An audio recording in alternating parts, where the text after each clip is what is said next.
Don't force me, I'll make you regret it, Annie Carter shouted, her trembling hand wrapped tightly around a small black USB drive. For 1 second, the library became so quiet she could hear the clock above the fireplace ticking. Victor Langford stood 6 feet away, one hand extended toward her, his face unreadable. Surprise crossed the billionaire's face and vanished almost immediately, replaced by something darker and colder. Please, calm down, young lady.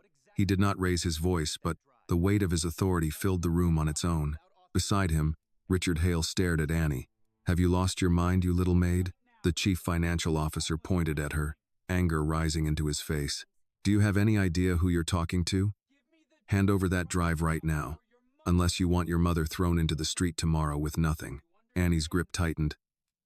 Her heart was pounding so hard she felt it in her throat, but she did not step back. What did you just say? Her voice shook, this time from anger. What did all of you say about Daniel Carter? Richard's mouth tightened. That is none of your concern. He's my father. The atmosphere in the room shifted immediately. Jonathan Reed, Victor's attorney, stopped writing and slowly lowered his pen. Richard's pointing hand dropped to his side, while Victor's eyes narrowed. Annie had worked in this house for months and had rarely said more than a polite greeting to Victor Langford. Most mornings, their conversations consisted of, "Good morning, sir," or "Excuse me, sir," before she moved quietly out of his way. Now she was standing in his library, looking directly at him. I heard his name, she said. I heard you say the money wasn't his. Victor placed both hands on the edge of the desk and leaned forward. From where you're standing, Annie, listening to conversations that do not concern you is already dangerous enough. His voice was calm, almost measured. Keeping something you have no right to keep makes it worse. Annie looked at the USB. I found it on the floor, and I'm asking you to give it back. Why? Richard let out a sharp breath. Because it belongs to us. That should be enough. No, it isn't. Richard stepped toward her. I don't owe a housemaid an explanation. You don't get to decide what is enough. There was nothing dramatic in Annie's reaction. She did not raise her voice again, but something in her face hardened. You know what? She said, turning toward him. Everyone in this house always thinks I'm too poor, too young, or too stupid to understand them. Yes, my job is to carry towels, clean glasses, and make their beds every day. But being a maid doesn't mean I stop listening. Richard moved another step closer. Watch your tone. Richard. Victor said his name only once. Richard stopped. Victor straightened. Not another word. You cannot possibly be thinking of negotiating with her. Victor did not answer him. His eyes remained fixed on the USB. Give it to me. Annie did not move. Victor's voice changed. Please. The word caught Annie off guard. Richard looked just as startled.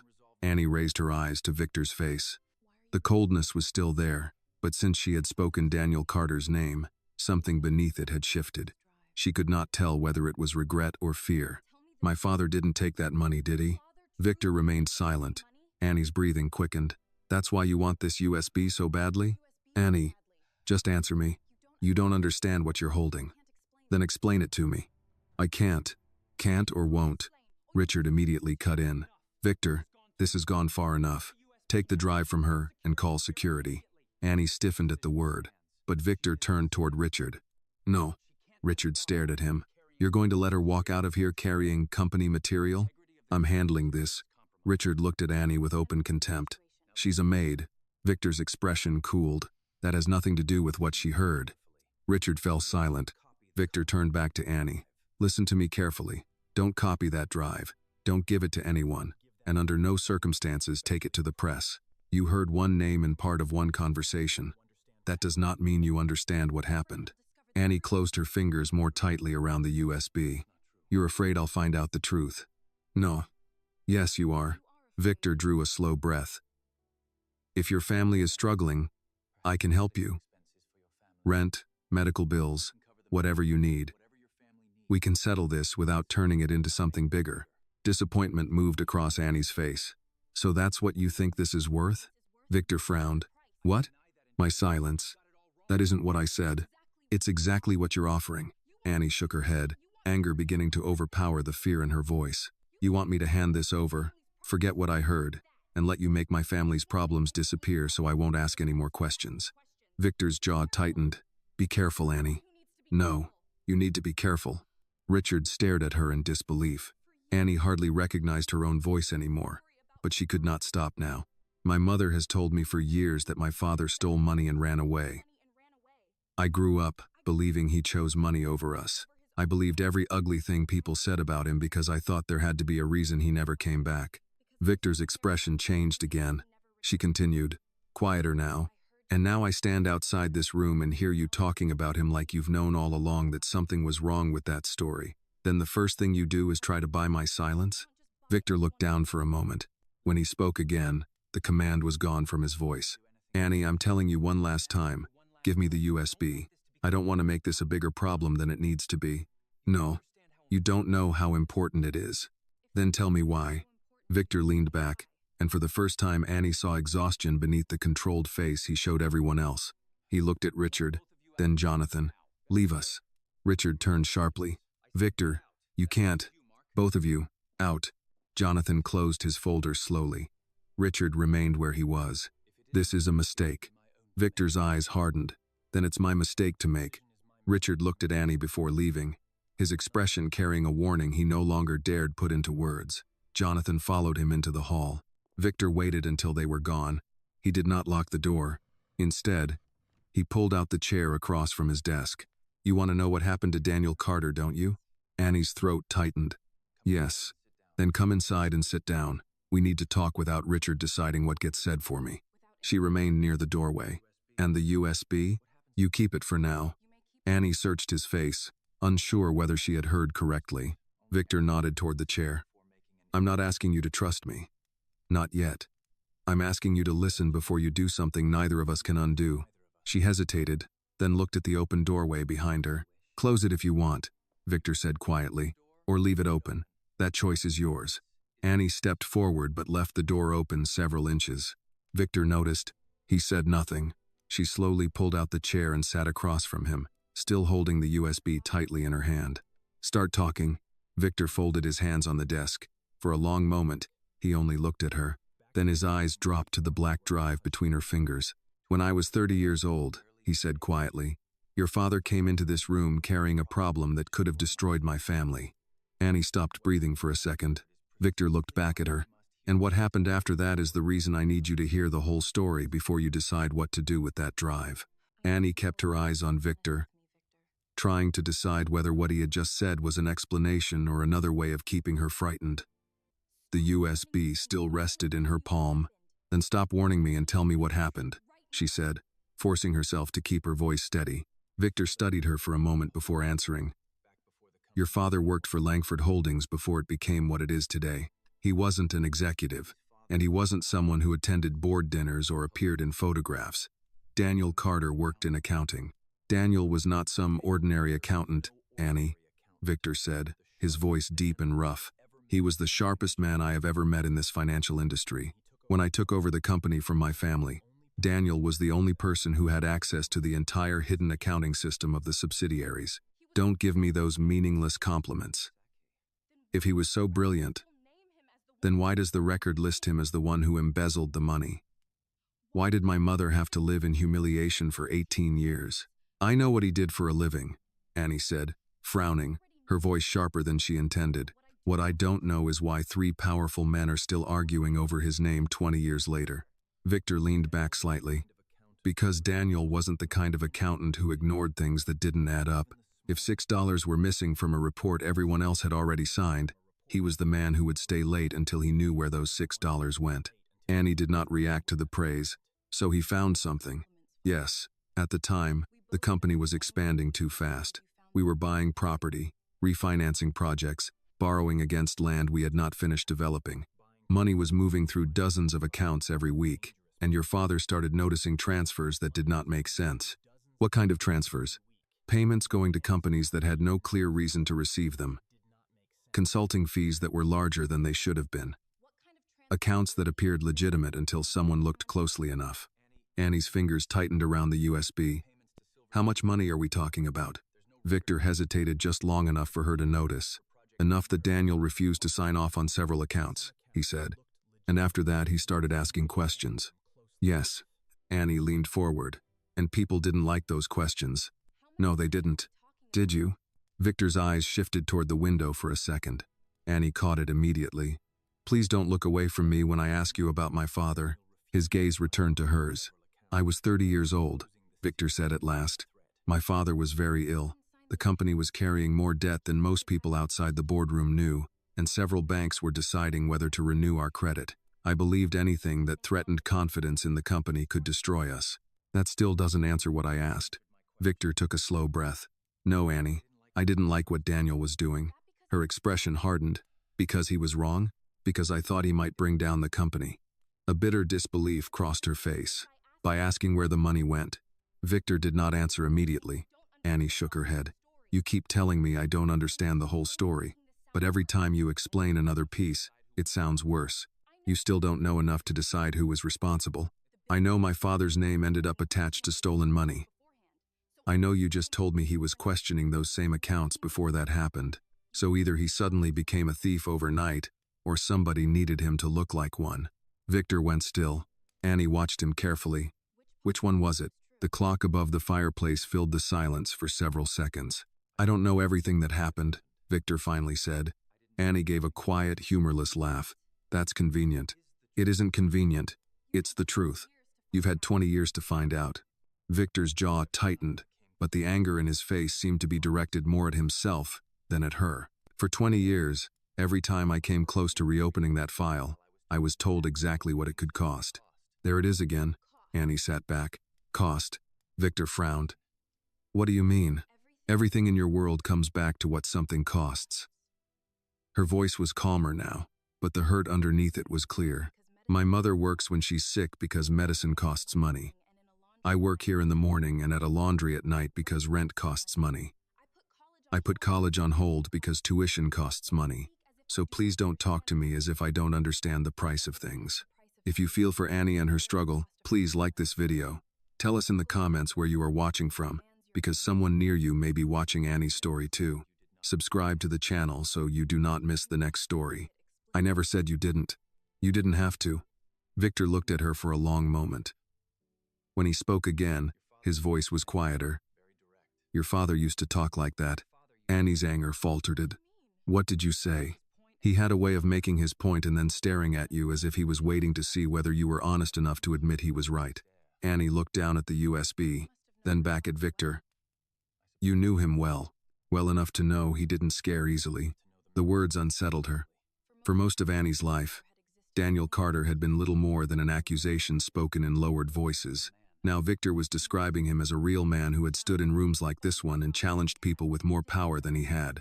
Did he ever come here? She asked. Victor's face changed. Once. When? Near the end. Annie's stomach tightened. The end of what? The last week I saw him. She swallowed. Before he ran away? Victor's expression hardened, but not at her.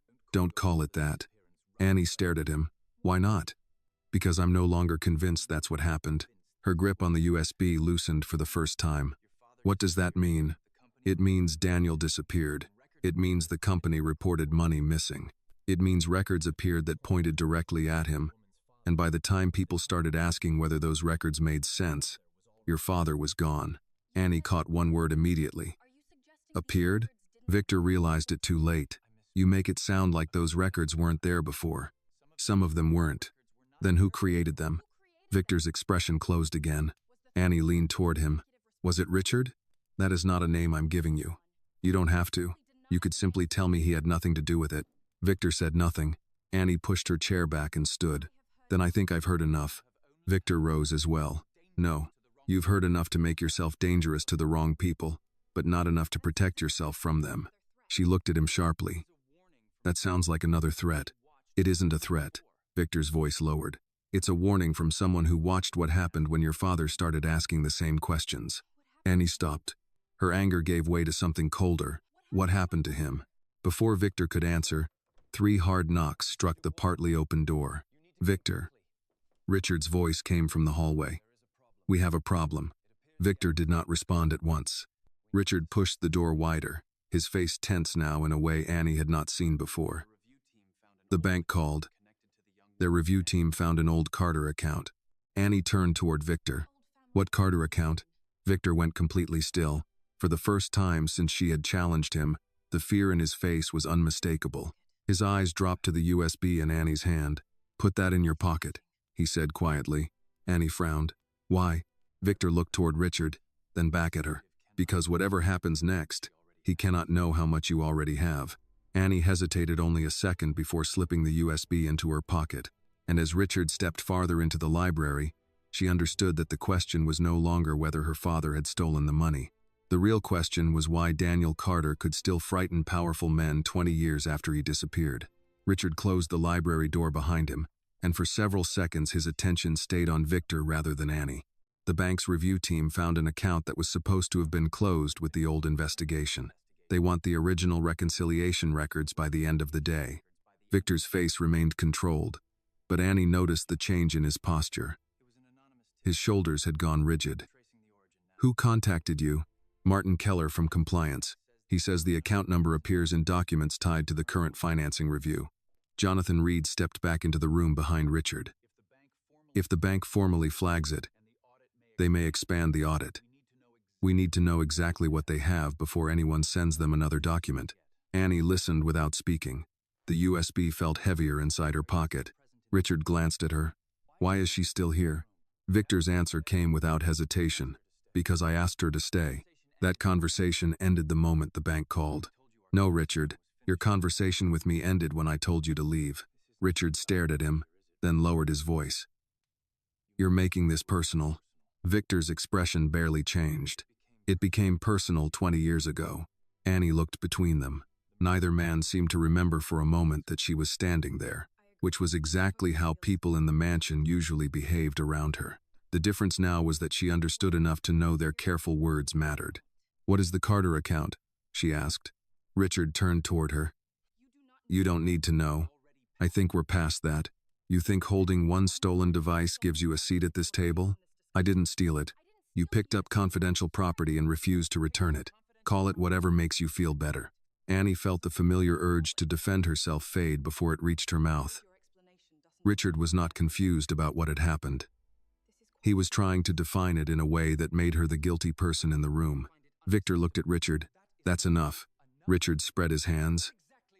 "What exactly are you protecting her from, Victor?" "Reality?" "No, you." The answer silenced him. Jonathan cleared his throat. "This is going nowhere. The immediate issue is the bank. Victor, we should speak privately." Annie rose from the chair. "That's fine. I have work tonight, anyway." Victor looked at her. "You're leaving? You told me enough to know my father may have been blamed for something he didn't do, and not enough to know why. I'm not going to stand here while everybody talks around me again." His eyes moved briefly toward her pocket. "Keep the drive with you." Richard turned sharply. "Absolutely not." Victor ignored him. "But do not open anything until you understand what you're looking at." Annie gave him a skeptical look. "You expect me to carry something everyone in this room is afraid of and not look at it? I expect you to understand that curiosity and evidence are not the same thing." "Then maybe somebody should have explained that to my father before his name was destroyed." Victor absorbed the remark without answering. Annie walked toward the door. Richard stepped partly into her path. "Miss Carter, one piece of advice. Whatever story you think you're uncovering, don't confuse being angry with being right." She stopped close enough to see the small vein beating near his temple. "And don't confuse having money with being believed forever." Jonathan looked down, hiding whatever reaction crossed his face. Victor said, "Let her go." Richard moved aside. Annie left the library with her back straight until she reached the servants' stairwell.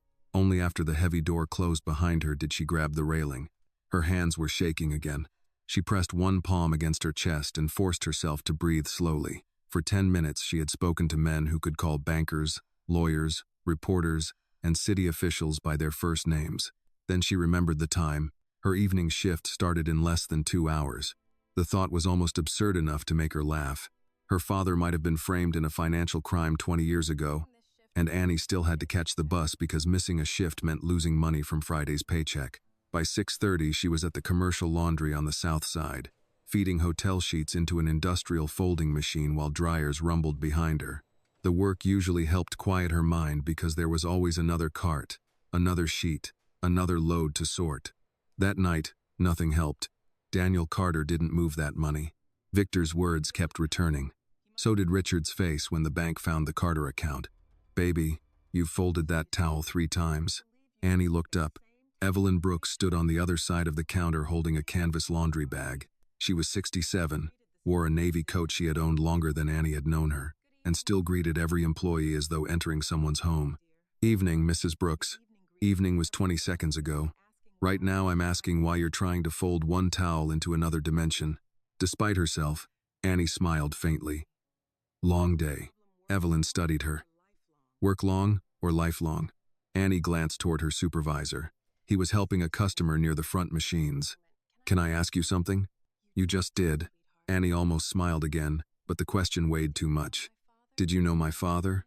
Evelyn's expression changed immediately. Not confusion. Recognition. "Daniel?" Annie's stomach tightened.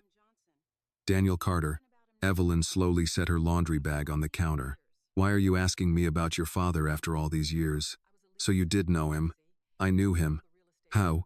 "I worked as a legal secretary back then." "Real estate, contracts, closings." "Your father came through our office more than once." Annie stared at her. "Was he a thief?" Evelyn's face became still. "Who put that question back in your head?" "Please, Mrs. Brooks, just answer me." The older woman looked around the laundry before lowering her voice. "Your father was careful to an irritating degree. He could spend 20 minutes arguing over a number everyone else wanted to ignore. I once watched him send a closing packet back because a fee was off by $12. That doesn't mean he couldn't steal." "No, it doesn't." Evelyn paused. "But when the story came out that Daniel Carter had suddenly taken millions and vanished, I didn't believe it then, and I don't believe it now." Annie felt the edge of the counter pressing into her fingers. "My mother believed it." Evelyn's eyes softened. "Your mother survived it." "That isn't always the same thing."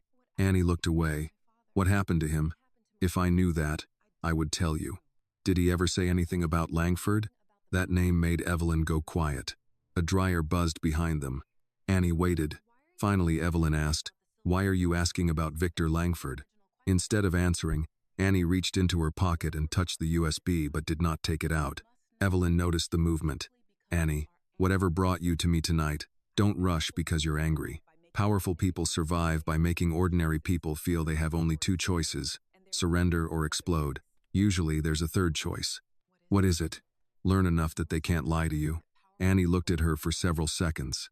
Then, very quietly, she said, "I have something with my father's name on it." Evelyn's expression tightened. "What kind of something?" "I don't know yet." "Then that's the first thing you find out." After her shift, Annie sat at a small table near the back of the laundry with her old laptop open in front of her. Evelyn had stayed, claiming she had nowhere better to be, though her clothes had finished drying 40 minutes earlier. Annie took the USB from her pocket. For a moment, she simply held it. Evelyn looked at her. "Once you open it, you may learn something you can't put back." "I know." "No, sweetheart. Nobody knows that beforehand." Annie inserted the drive. A folder appeared on the screen. Inside were dozens of files, old spreadsheets, scanned memoranda, bank records, account numbers, names she did not recognize. Then Annie saw one she did. D. Carter. Her hand froze on the trackpad. Evelyn leaned closer. Annie opened the folder. The first document loaded slowly. At the bottom of the page was Daniel Carter's name. Below it was another name, Victor Langford. Annie stared at the screen, and suddenly the USB was no longer something 3 rich men wanted back. It was the first thing she had ever held that might tell her whether everything she had been taught about her father was a lie. Annie did not open another file right away. She kept staring at the 2 names on the screen while the dryers rolled behind her. Filling the back room with a steady mechanical hum, Daniel Carter appeared near the bottom of the page beside an accounting reference number. Victor Langford's name was farther below, attached to an approval section Annie did not fully understand. Evelyn leaned closer but did not touch the computer. "Don't start guessing just because you recognize the names," she said. "A document can tell you something important and still not tell you what it means." Annie looked at her. "His name is right there. I can see that. And Victor knew my father. That much is becoming difficult to argue with." Annie scrolled upward. The document was dated more than 20 years earlier and contained account numbers, transfers, internal codes, and company names she had never heard before. Several amounts were large enough to make her stop breathing for a moment. What am I looking at? Evelyn adjusted her glasses. A transaction summary, maybe part of a reconciliation file. I haven't worked in a law office for years, and I'm not going to pretend I can tell you more than I know, but you understand more than I do. I understand enough to tell you not to change anything. Evelyn pointed at the laptop. Don't rename files, don't type into them, and don't send copies from a public computer. If these are real records, you need to preserve what you found. Annie studied her. You sound like you think this could actually matter. Evelyn's face turned serious. If powerful men are arguing about something after 20 years, it already matters. Annie closed the file. Victor told me my father found irregular transfers. Evelyn slowly turned toward her. He told you that himself? Yes. He said my father started asking questions, and after that records appeared that pointed to him. The older woman's expression changed. Appeared? That was his word. And what did Mr. Langford say when you asked who created those records? He wouldn't answer. Evelyn gave a small nod, as though that answer did not surprise her. Then tomorrow, you ask him again. Annie looked at the clock. It was almost midnight. I'm supposed to be at the house at 7. Are you still working there? I don't know anymore. You haven't been fired. Not yet. Evelyn gathered her coat. Then show up. People like Richard Hale count on fear doing the work before they ever have to put anything in writing. Annie looked down at the USB. What if Victor asks for it again? Then make him explain why he wants it. The next morning, Annie reached the Langford mansion shortly after 7:30. She had slept less than 4 hours, and the coffee she bought near the bus stop had gone cold before she finished half of it. The house was already awake. A catering delivery stood near the service entrance. 2 staff members were arranging flowers in the front hall, and somewhere upstairs a vacuum cleaner was running. Everything looked normal enough to make the previous morning feel unreal. Then the head housekeeper intercepted her near the stairs. Mr. Langford wants to see you. Annie stopped. Now? He said as soon as you arrived. The woman lowered her voice. Annie. What happened in that library yesterday?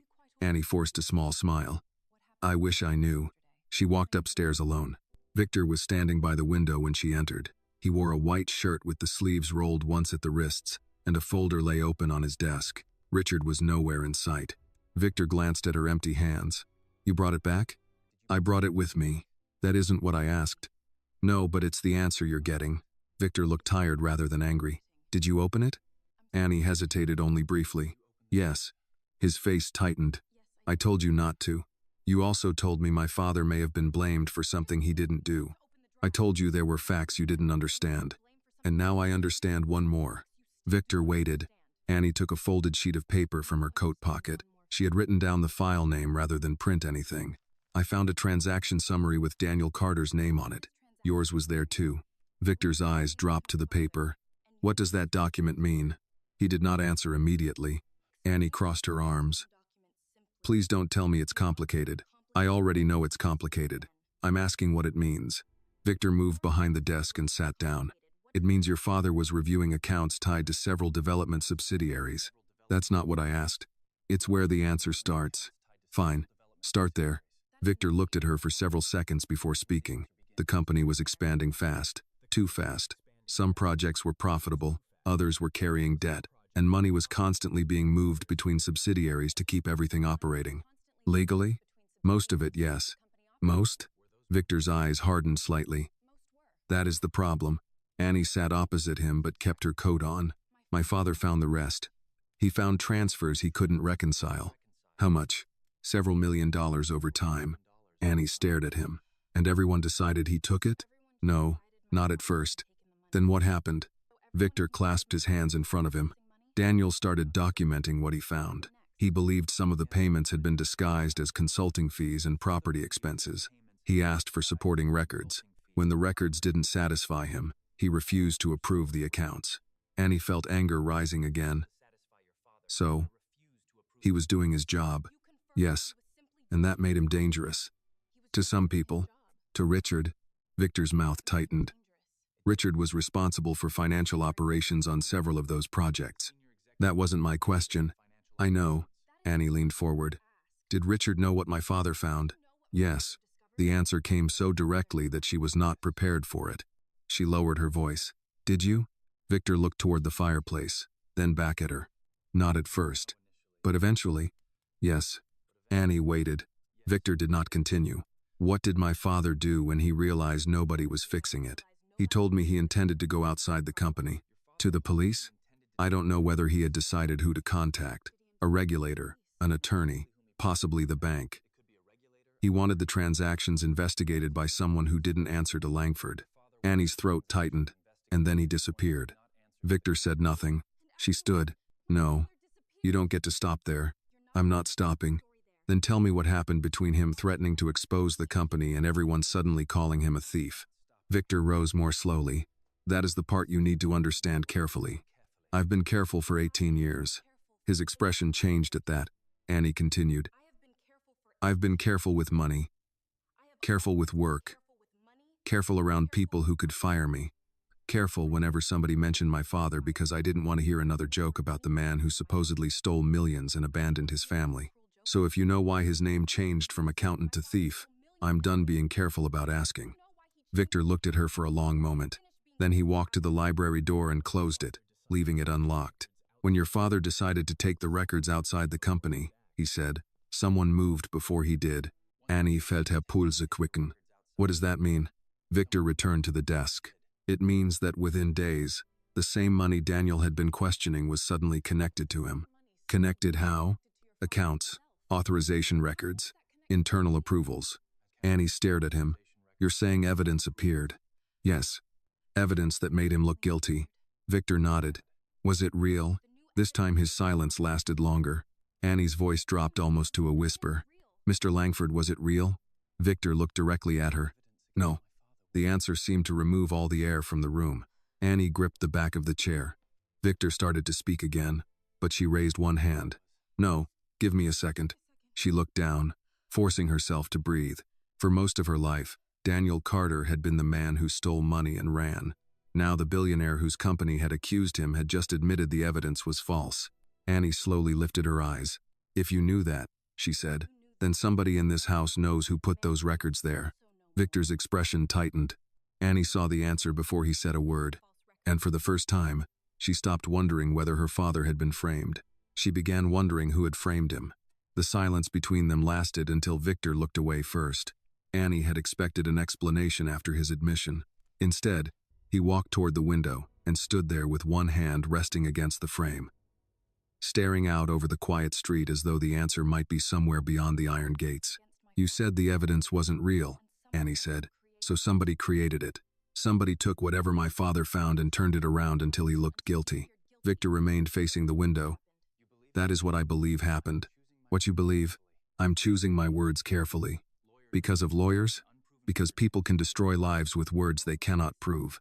Annie almost laughed. That sounds strange coming from this company. Victor turned. The remark landed. She could see it. Before either of them spoke again, someone knocked at the library door. The head housekeeper, Mrs. Whitmore, stood outside with an apologetic expression. Mr. Langford, I'm sorry to interrupt, but I need Annie downstairs. Victor glanced at the clock. Give us another 5 minutes. Mrs. Whitmore hesitated. Sir, I was told her shift ended this morning. Annie frowned. What? The housekeeper looked uncomfortable. I was going to speak to you privately. Victor's attention sharpened. Who told you that? I received an email from Mr. Hale's office before 7. It said we were restructuring the domestic schedule, and Annie would no longer be needed after today. Annie stared at Victor. He turned toward her immediately. I didn't authorize that. Of course you didn't. Annie. She stood and pulled the USB deeper into her pocket. You told me somebody framed my father, and less than an hour later I lose my job. That's a pretty clear message. Victor came around the desk. I'm telling you, I did not order this, but somebody in your company did. Yes. The answer stopped her. Victor looked toward Mrs. Whitmore. Annie finishes her shift today. No changes to her employment until I personally approve them. Is that understood? Mrs. Whitmore nodded. Yes, sir. Annie shook her head. Don't do me any favors. This isn't a favor. It feels like one. No, it is me stopping someone from using your paycheck to pressure you. She studied him, unsure whether that made her feel safer or worse. Victor lowered his voice. Go finish your shift. Keep the drive with you. And don't discuss this with anyone in the house. You mean anyone except the people already trying to get rid of me? His jaw tightened. Especially them. Annie left without answering. By late afternoon, she had convinced herself she could still make it through the day normally. She changed bedsheets, carried laundry downstairs, polished glassware, and answered every instruction with the same quiet professionalism she had used before any of this began. But the house had changed around her. Or maybe she had. People looked at her longer. Conversations stopped when she entered rooms. Richard passed her once near the dining room and said nothing. But the look he gave her was enough. At 5:30, Annie left the mansion and caught the bus south. She arrived at the commercial laundry 10 minutes before her evening shift and found her manager, Mr. Collins, waiting near the back office. He was a tired man in his 50s who usually greeted employees while checking invoices. Tonight he closed the office door behind her. "Annie, I need to talk to you." She knew before he said it. "What happened?" Mr. Collins rubbed the back of his neck. "One of our hotel contracts called this afternoon. They're reviewing whether they continue with us next quarter." "What does that have to do with me?" "They specifically asked whether you still work here." Annie felt her stomach tighten. "Who called?" "They didn't give me a name I recognized." "Some corporate representative." "And what did you tell them?" "That you work here and you've never caused me a problem." She looked at him. "And then?" "They told me keeping you might affect the contract." For several seconds, Annie said nothing. Mr. Collins sighed. "I've got 14 people on payroll. Some of them have kids. If that contract disappears, I can't make hours. So you're firing me?" "No. I'm asking you to take a few days off while I figure out what the hell is going on." "Unpaid?" His silence answered. Annie looked through the office window at the rows of industrial machines. Less than 12 hours earlier, she had still had 2 jobs. Now both could disappear because she had picked up something from a floor. "I'm sorry," Mr. Collins said. "I mean that." She believed him, which somehow made it harder. Annie took off her work apron, folded it once, and placed it on the desk. "I'll call you in a few days." Outside, she did not go home. She took the first northbound bus she could catch. By the time she reached the Langford mansion, the sky had gone dark. Mrs. Whitmore opened the service entrance and looked startled to see her. "Annie, what are you doing back here?" "I need to see Mr. Langford. He has people in the library." "Good." Before Mrs. Whitmore could stop her, Annie crossed the hall and walked toward the library. The old Annie would never have done it. She would have waited. Asked permission. Worried about being rude. Tonight she opened the door. Victor stood near the fireplace with Jonathan. Richard was beside the desk. All 3 men turned. Annie looked directly at Victor. "My other job is gone too." His expression changed. "What?" "The laundry. A company called them this afternoon and threatened one of their contracts because I work there." Richard folded his arms. "And naturally, you came here." "Yes, because yesterday nobody cared who I was. Today 2 jobs suddenly have problems after I refused to give you a USB." Victor looked at Richard. "Did you do this?" Richard's eyebrows rose. "You're asking me that in front of her?" "I'm asking you once." "No." Annie took another step into the room. "Then who?" Richard looked at her with irritation. "Maybe you should consider that actions have consequences." Victor's head turned slowly toward him. "What does that mean?" "It means we have a financing review underway, a sensitive historical file resurfacing. And now an 18-year-old employee is walking around with company records she doesn't understand. I understand enough to know someone wants me scared." Richard gave a humorless smile. "This is not about scaring you. It's about containing damage." Victor's voice hardened. "She is not damage." Richard turned toward him.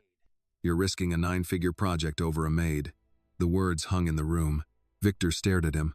Then he said, very quietly, "No. I'm risking it over what we did to her father." Richard's face changed. Jonathan looked down, and Annie, standing just inside the doorway, felt every doubt she still had collapse into one certainty. Victor had not said what happened to Daniel Carter. He had said what we did to him. Annie stayed where she was, one hand still inside the pocket that held the USB. Richard looked as though he wanted Victor to take the words back. But Victor did not. "What we did to her father," Annie repeated. Her voice was quieter now, and that made it carry farther. "You said that like you were there." Victor closed his eyes for half a second. "Annie, This is not the place. She looked around the library. You keep saying that. Yesterday this wasn't the time. This morning I didn't understand enough. Now it isn't the place. When exactly do I get to hear the truth? Richard stepped forward. You don't get to stand in this house and interrogate him. Victor turned toward him. She has every right to ask. No, she doesn't. She is holding stolen company property and threatening a financing deal that employs thousands of people. I found the drive on the floor, Annie said. And if everybody would stop calling it stolen long enough to answer one question, maybe we wouldn't still be having this conversation. Jonathan rubbed his forehead. Richard, pushing her isn't helping. Richard looked at him in disbelief. You too? I'm trying to prevent this from becoming worse than it already is. Annie pulled the USB from her pocket and held it up. Then help me understand what I'm looking at. Richard's eyes went directly to it. Victor noticed. Don't, he warned. Richard froze. Annie looked between them, then turned back to Victor. There's a document on this drive with my father's name and yours. I saw it last night. I don't understand the numbers, but I understand signatures. Victor's expression changed. Jonathan looked at him sharply. Which document? I don't know the title. Some kind of transaction summary. Did you print it? No. Did you send it anywhere? No. Richard exhaled through his nose. At least she managed one sensible decision. Annie ignored him. I wrote down the file name. Jonathan held out a hand. May I see it? She took a folded scrap of paper from her coat and gave it to him. He read the name once, then again. The color drained slightly from his face. Victor noticed. What is it? Jonathan passed him the paper. Victor read it. For several seconds, he said nothing.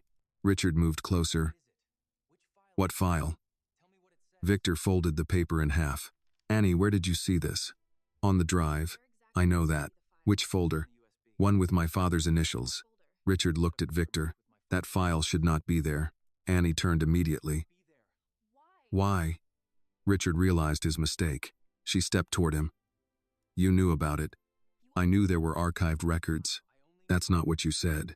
You said that file should not be there. Richard's face hardened. You are twisting words you don't understand. Then explain them. Victor raised one hand. Enough. This time the command was not aimed at Annie. He looked at Jonathan. Pull the old authorization file. Jonathan hesitated. Here?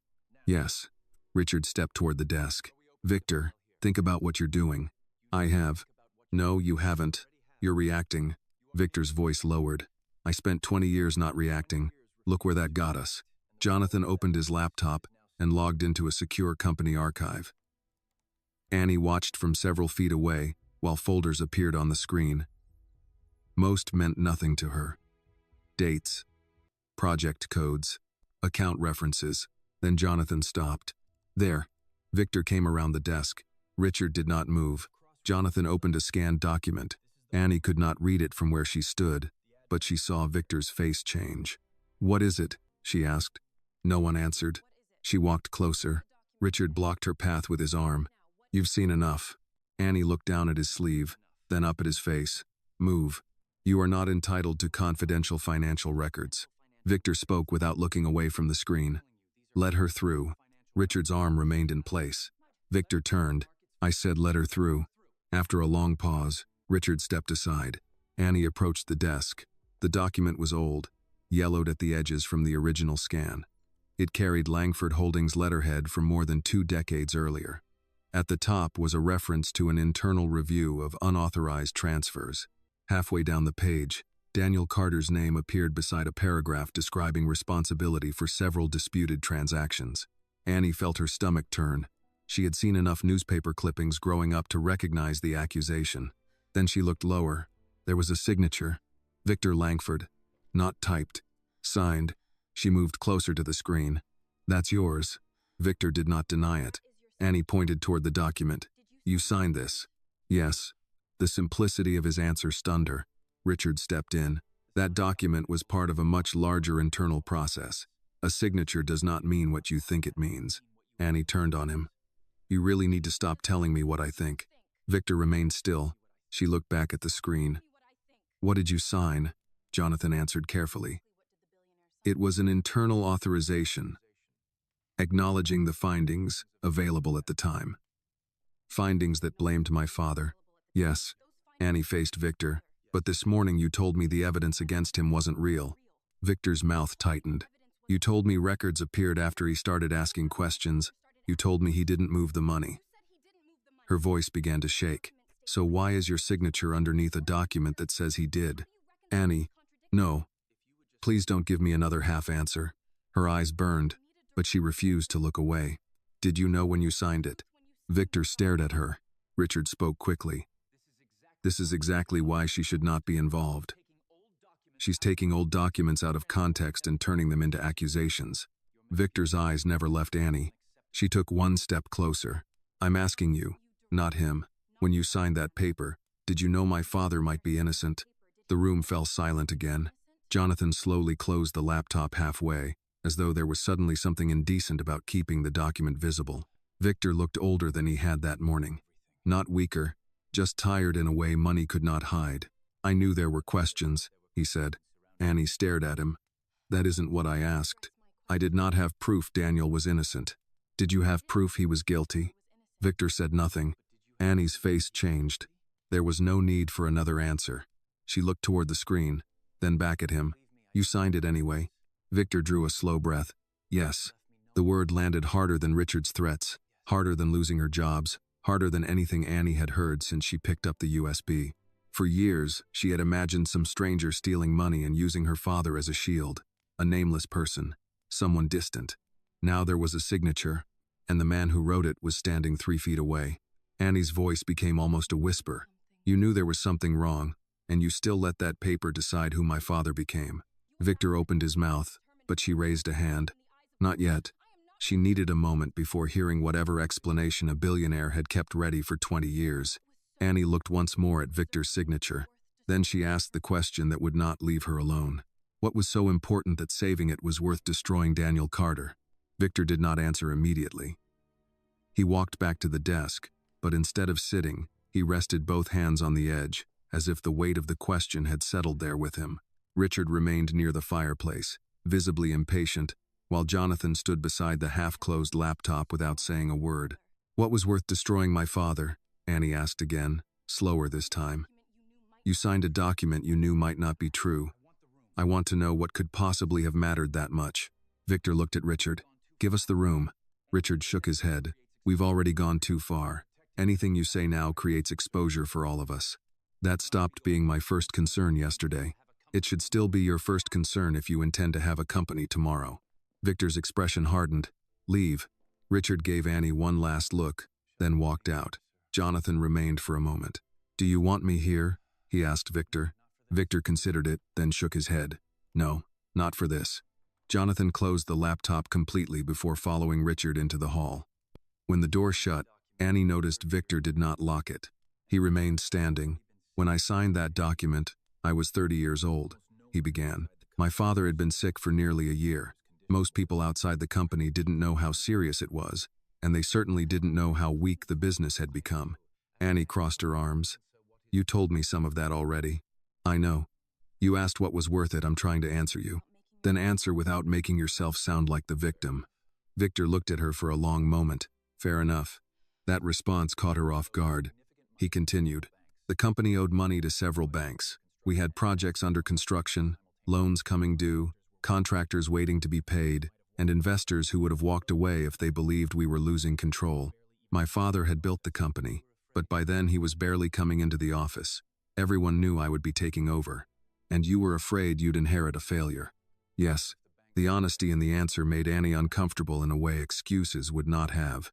Victor walked toward the window. I was convinced that if the banks pulled our credit, everything would collapse at once. Projects would stop. Property would be sold at a loss. Hundreds of employees could lose their jobs.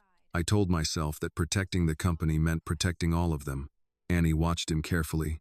And my father was the price. Victor did not turn around. That's what happened, isn't it? At the time, I didn't think about it that way. But you do now. Yes. Annie felt anger rising again. You keep talking about the company as if it were a living thing you had to save. My father was a living thing. Victor turned toward her. I know. No, you know now. Back then, you had a man standing in front of you telling you something was wrong, and instead of listening, You signed a paper that made everybody look at him. Victor's jaw tightened. Daniel did more than tell me something was wrong. Annie waited. He came to me with copies of account records and told me he believed money was being moved through subsidiaries for purposes that had nothing to do with legitimate business. He said he would not sign another reconciliation until there was an independent review. What did you tell him? I told him to give me time. How much? A week. And did he? Victor shook his head. He said he had already given the company months.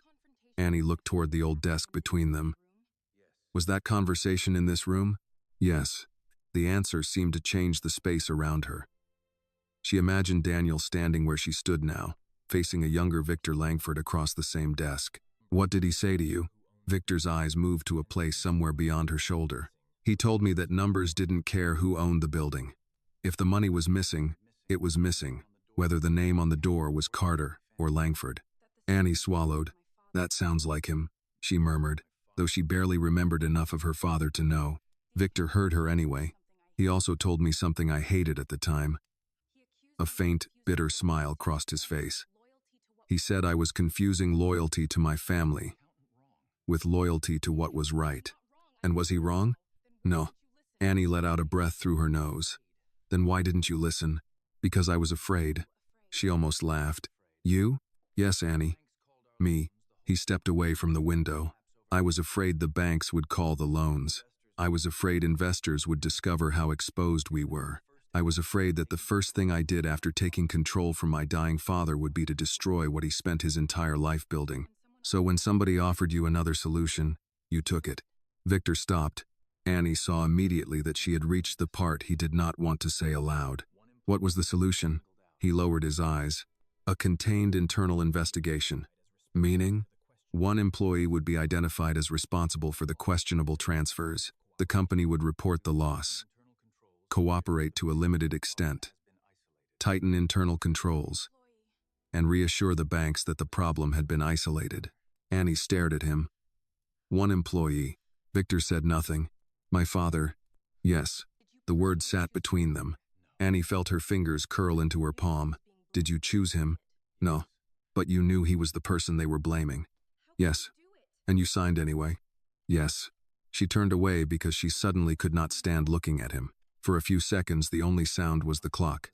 Then Annie spoke without facing him. You traded his name for your company. Victor's reply came quietly. That is one way to say it. She turned back so quickly that the chair beside her shifted. No, don't do that. Don't make it sound like this is a difference in interpretation. You had your name, your house, your banks, your lawyers, your family company. My father had his name. That was what he had to leave his daughter. Victor flinched almost imperceptibly. And you spent it for him. He did not defend himself. Annie felt tears pressing behind her eyes and hated them for coming. Do you know what people said about him afterward? I saw the reports. I'm not talking about reports. I'm talking about people.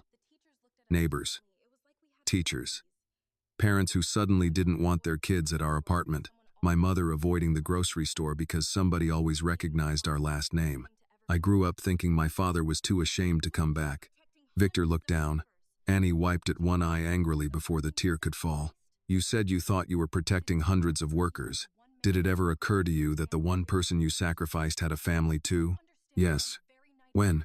Victor did not answer immediately. That night? Annie demanded. A month later? 10 years later? Not soon enough.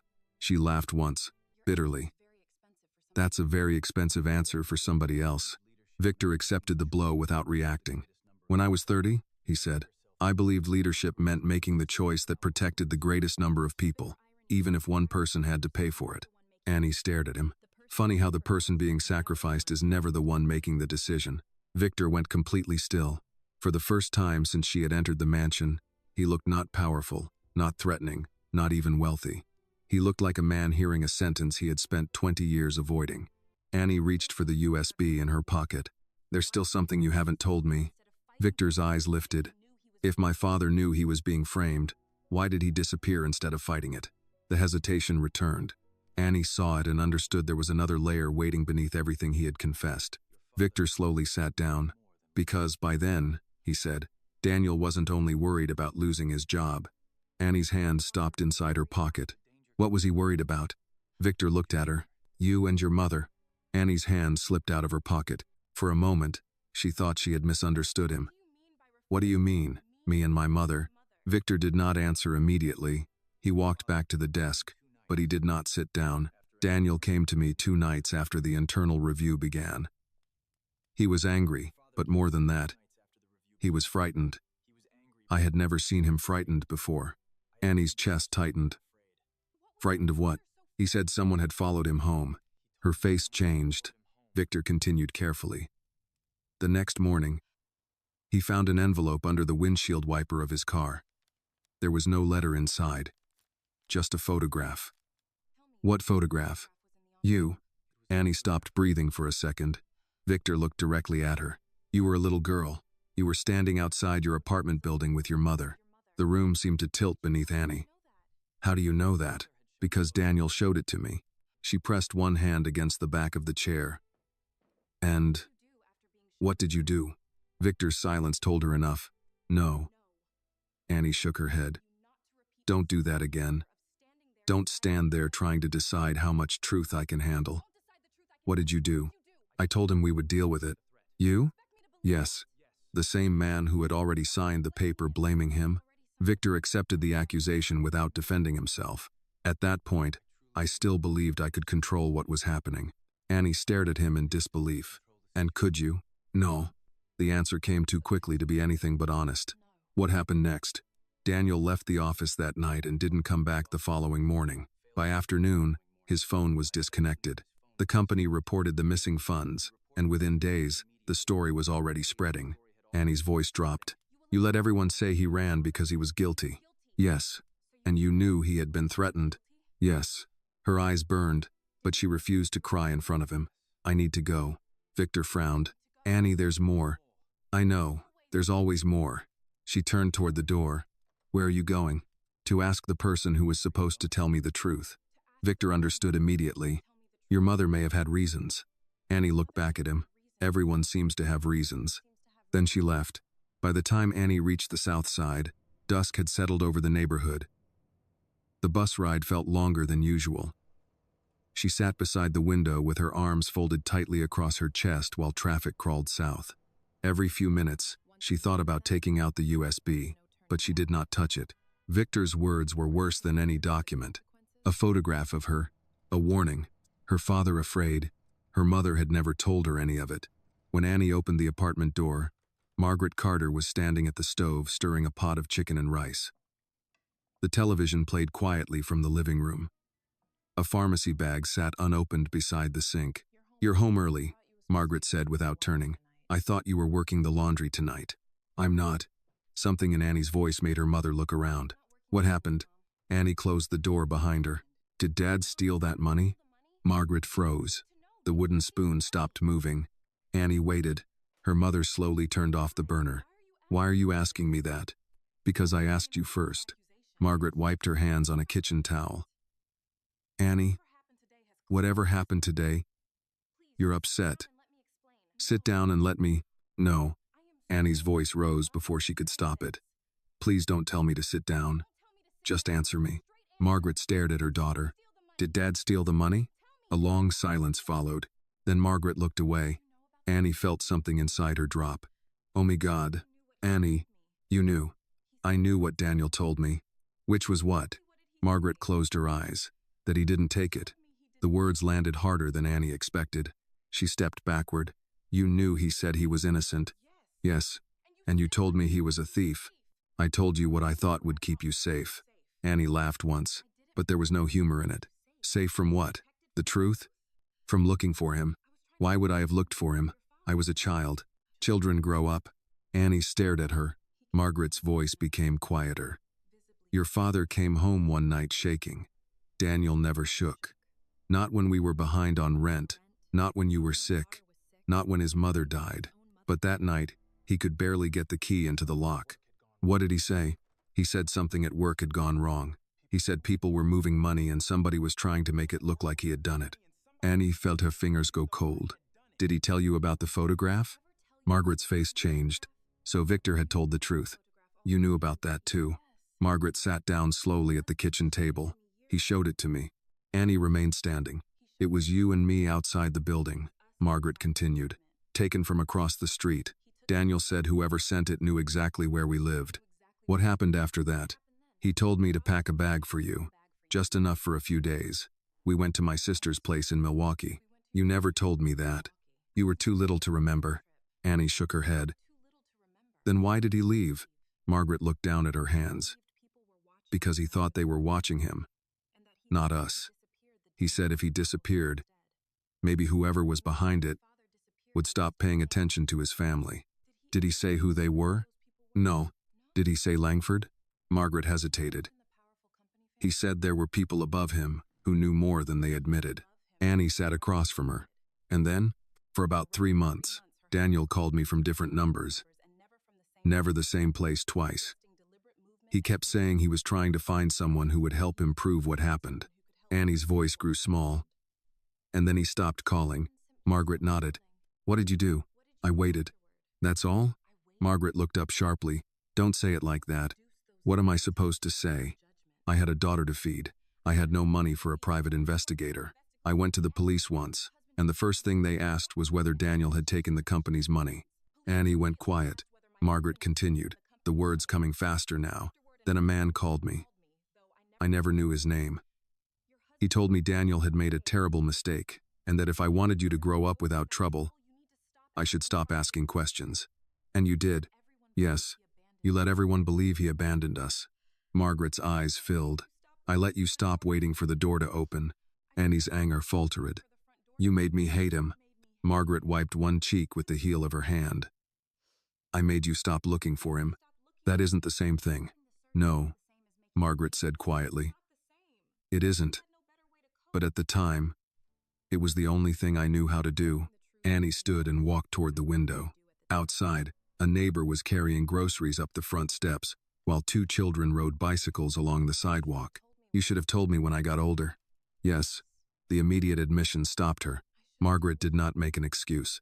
I should have told you, she repeated. But every year I waited made the truth harder to say. Then you started working, helping with bills, talking about school, and I kept telling myself maybe leaving it buried was the kindest thing I could do. Annie turned around. And was it?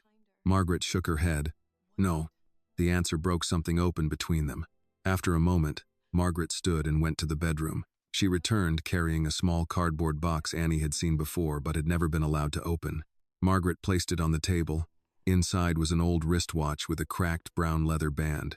Annie picked it up. The hands had stopped at 11:17. That was his? She asked. Margaret nodded. Daniel left it behind the last night he was home. Why didn't you fix it? I thought about it. She touched the edge of the box. Then I decided some things shouldn't pretend time kept moving normally. Annie ran her thumb over the scratched glass. For 18 years, she had believed Daniel Carter disappeared because he loved money more than his family. Now she knew he had been afraid for them. But one question remained, and it was worse than the lie she had lived with. If Daniel had disappeared to protect them, what happened after he stopped calling? Annie closed her hand around the watch. I'm going to find out what happened to him. Margaret's face tightened with fear. Annie, please. I spent my whole life believing a story somebody else chose for me. Annie looked down at the frozen hands of the watch. I'm not doing that anymore. The next morning, Annie woke before the alarm and found her mother already sitting at the kitchen table with Daniel's old watch between them. Margaret had not touched breakfast. A mug of coffee sat cooling near her elbow. You barely slept, Annie said. Neither did you. Annie pulled out the chair across from her. I'm going back to Langford's house. Margaret closed her eyes for a moment. I knew you were going to say that. I need to know what else he's hiding. And if knowing puts you in danger. It already has. Margaret looked toward the window, where morning traffic moved past their building. Your father used to say things like that right before doing something I begged him not to do. Annie's expression tightened. Please don't compare me to him only when you're trying to scare me. I'm not trying to scare you.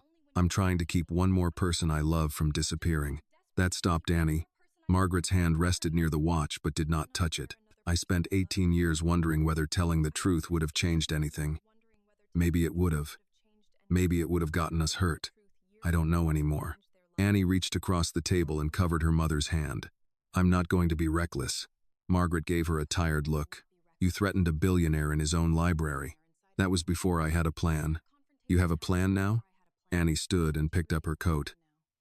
I'm going to ask questions until somebody gives me a reason to stop. Margaret almost smiled despite herself.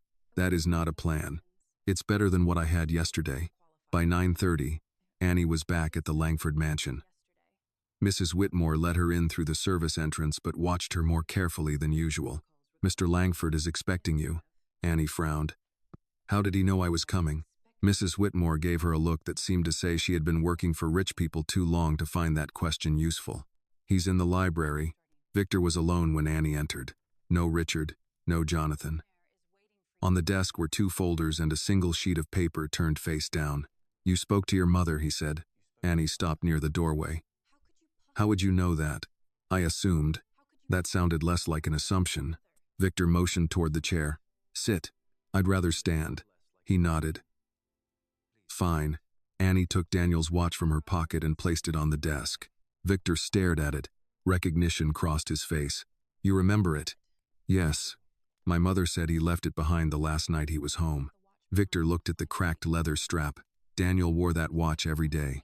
Then help me understand why the man who wore it disappeared, and everybody around him decided silence was safer than telling his daughter the truth. Victor looked away from the watch. I asked you here because I want to offer you something. Annie's body stiffened.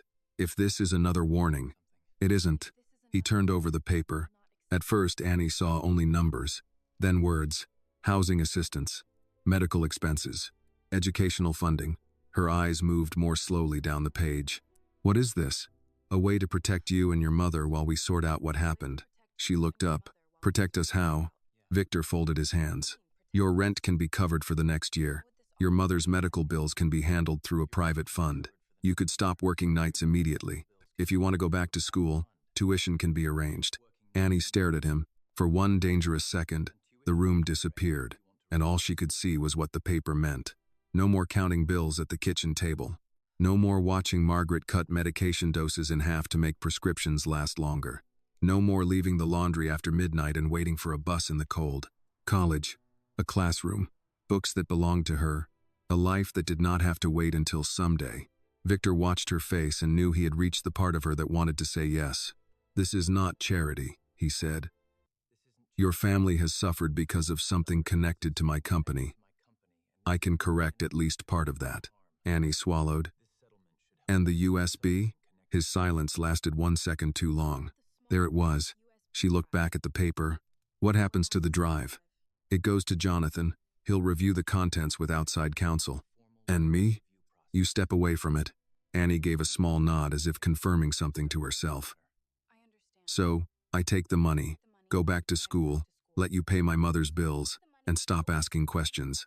That isn't how I would describe it. How would you describe it? As keeping you out of a fight you are not equipped to handle. Her eyes hardened. You mean keeping me quiet? No, I mean keeping you safe. Those sound very similar when the person saying them has all the money. Victor's jaw tightened. You think I'm trying to buy you, aren't you? I'm trying to give you options. Annie looked down at the offer again. The worst part was that she wanted it. She hated that. I could go back to school with this. Yes. My mother could see a doctor without worrying about what the visit costs. Yes. I could quit the laundry. You could quit both jobs. The words landed softly, almost kindly. That made them harder to resist. Annie walked to the window. For years she had told herself she would do anything to give her mother an easier life. Work mornings, work nights, skip college, miss birthdays, sleep 4 hours. Now the solution sat 10 feet behind her. All she had to do was stop asking what happened to Daniel Carter. Victor spoke carefully. Your father wanted more for you than this. Annie turned. How do you know what my father wanted for me? He told me. That answer cut deeper than she expected. Victor continued. He talked about you constantly. He wanted you educated, independent, somewhere far from the mistakes people like me were making. Annie's eyes burned. And now you're offering to make that happen? Yes. She looked at the paper one more time. Then something became painfully clear. You want me to protect my future by burying my father's past. Victor's expression changed. Annie, no, that's what this is. It does not have to be. It already is. She walked back to the desk and pushed the paper toward him. You told me that when you were 30, You signed something because you were afraid the truth would destroy your future. Victor did not move. Annie tapped one finger against the offer. And now you're asking me to do the same thing? That's not fair. Maybe not. Her voice remained quiet. But is it wrong? Victor looked at her for a long time. He could not answer. Annie picked up Daniel's watch. For 1 minute, I wanted to say, yes. Victor's eyes softened. I know. That's what scares me. She slipped the watch back into her pocket. You gotta make this choice 20 years ago. You chose the company. Her hand moved to the USB in her other pocket. I'm choosing my father. Victor stood. You understand what you may be giving up? Annie looked toward the paper containing almost everything she had wanted. Yes. Then she met his eyes. But if I take that deal, every time I walk into a law school classroom, I'll know I got there by doing exactly what ruined his life. Victor had no answer for that. Annie turned toward the door. Behind her, he said, What are you going to do now? She stopped but did not turn around. I'm going to find out what Daniel Carter found before everybody decided his silence was worth more than his name. Then she left the offer on Victor's desk and walked out with both her father's watch and the USB still in her possession. By noon, Annie's name was online. She found out because her phone would not stop vibrating. At first, she ignored it. She was sitting at a corner table in a small coffee shop 2 blocks from the public library, trying to organize the notes she had copied from the USB. Then a message appeared from Mrs. Whitmore. Annie, have you seen the news? Before Annie could answer, another message arrived from a former coworker at the laundry. Girl, call me, now. Her stomach tightened. She opened the first link. The headline appeared above a photograph she had never seen before. Daughter of disgraced former accountant raises claims against Langford Group. Annie stared at the screen. The photograph had been taken outside the Langford mansion. She was wearing her housekeeping uniform, one hand holding a tote bag, her head lowered as she walked toward the service entrance. The article described Daniel Carter as a former accountant, accused of diverting millions of dollars before disappearing. It said Annie, his 18-year-old daughter, had recently been involved in a dispute with the Langford family and was believed to possess confidential company documents. Believed, the word made everything sound clean, professional, almost reasonable. Annie kept reading. Sources close to the company questioned whether the young woman understood the material in her possession. Her face grew hot. Another sentence suggested she may have been seeking financial consideration in exchange for returning company records. Annie pushed the phone away. No. The woman at the next table glanced over. Annie lowered her voice. No. She picked up the phone again and read the sentence twice. Financial consideration. Victor's offer. Someone had taken the conversation and twisted it until it looked as though Annie had demanded money. Her first call went to Victor. He answered on the second ring. You saw it. It was not a question. You told them. No. They know about the money. I know. You were the only person in that room when you offered it. Jonathan knew I was considering financial assistance. And Richard? Silence. Annie closed her eyes. Of course. Victor's voice hardened. I did not authorize that article, but your people gave them enough to write it. I'm finding out who. That's supposed to make me feel better? No. For a second, neither spoke. Annie heard voices behind him. Then a door close. Where are you? Victor asked. Why? Because I don't think you should be alone right now. Her anger came back immediately. You don't get to decide that. I'm not trying to decide anything for you. That's exactly what you keep doing. Annie, listen to me. If Richard is behind this, the article is not the point. What is? Making you unbelievable before you say anything. She looked at the headline again. That was exactly what it did. Before Annie could answer, another notification appeared. Then another. The story had already been copied by 2 other local sites. Victor said her name. I need to go. Don't talk to reporters yet. You mean don't defend myself. I mean don't let them pull you into a conversation before you know who is feeding them information. Annie ended the call. Her hands were shaking. She opened the comments. That was a mistake. Some people dismissed the story as corporate gossip. Others had already decided who she was. Like father, like daughter, another scam. Why was a maid handling financial documents anyway?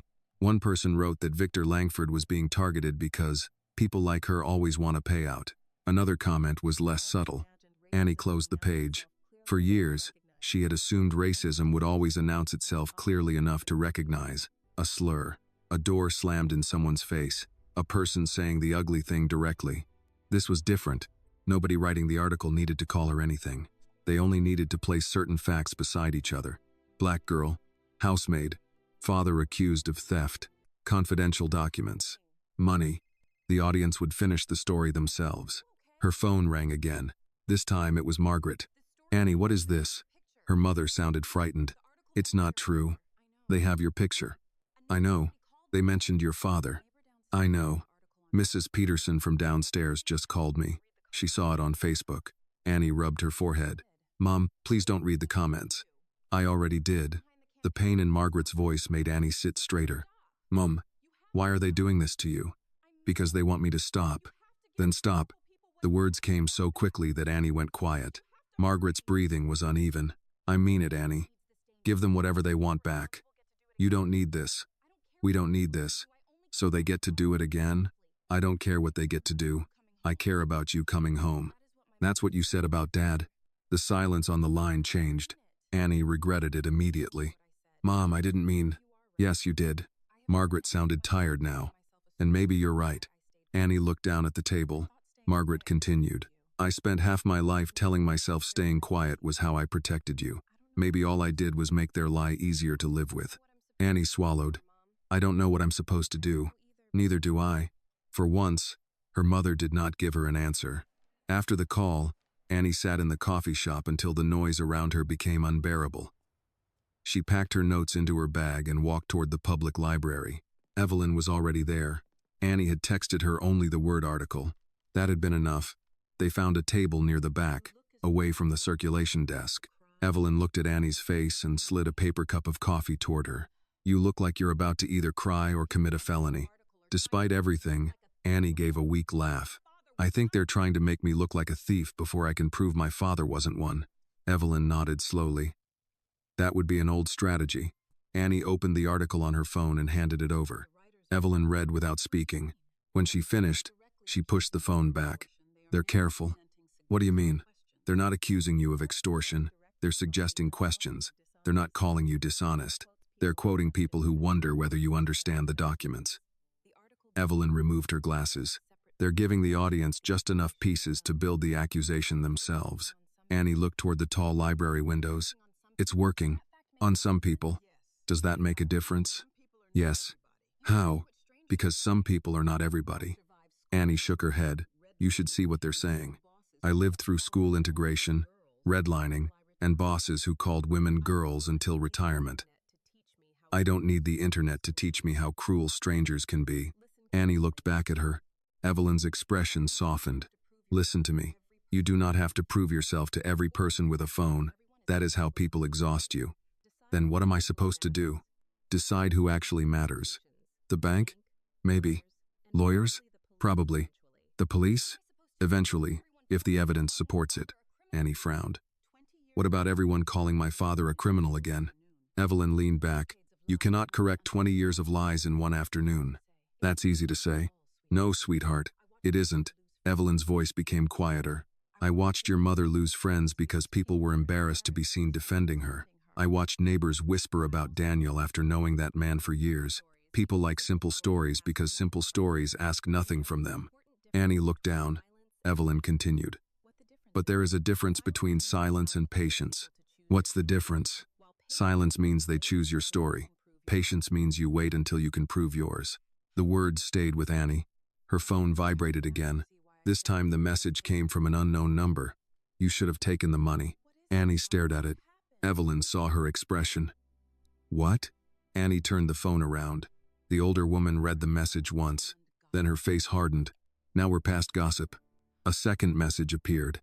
"Your father didn't know when to stop either." Annie felt the blood drain from her face. Evelyn reached across the table and covered Annie's hand before she could delete anything. "Don't touch it." Annie looked at her. "Screenshot everything," Evelyn said. "Save the number. Write down the time."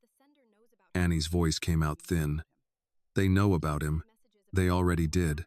"No. I mean whoever sent this knows what happened when he kept asking questions." Evelyn looked at the screen again, then at Annie. "Which means from this point forward, we stop treating this like a family mystery."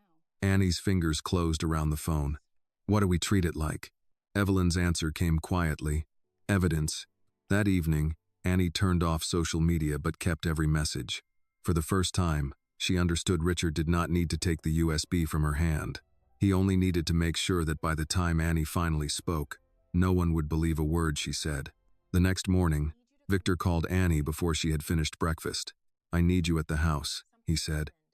His voice was quieter than usual, but there was something different underneath it. Jonathan found records that were never included in the original internal investigation.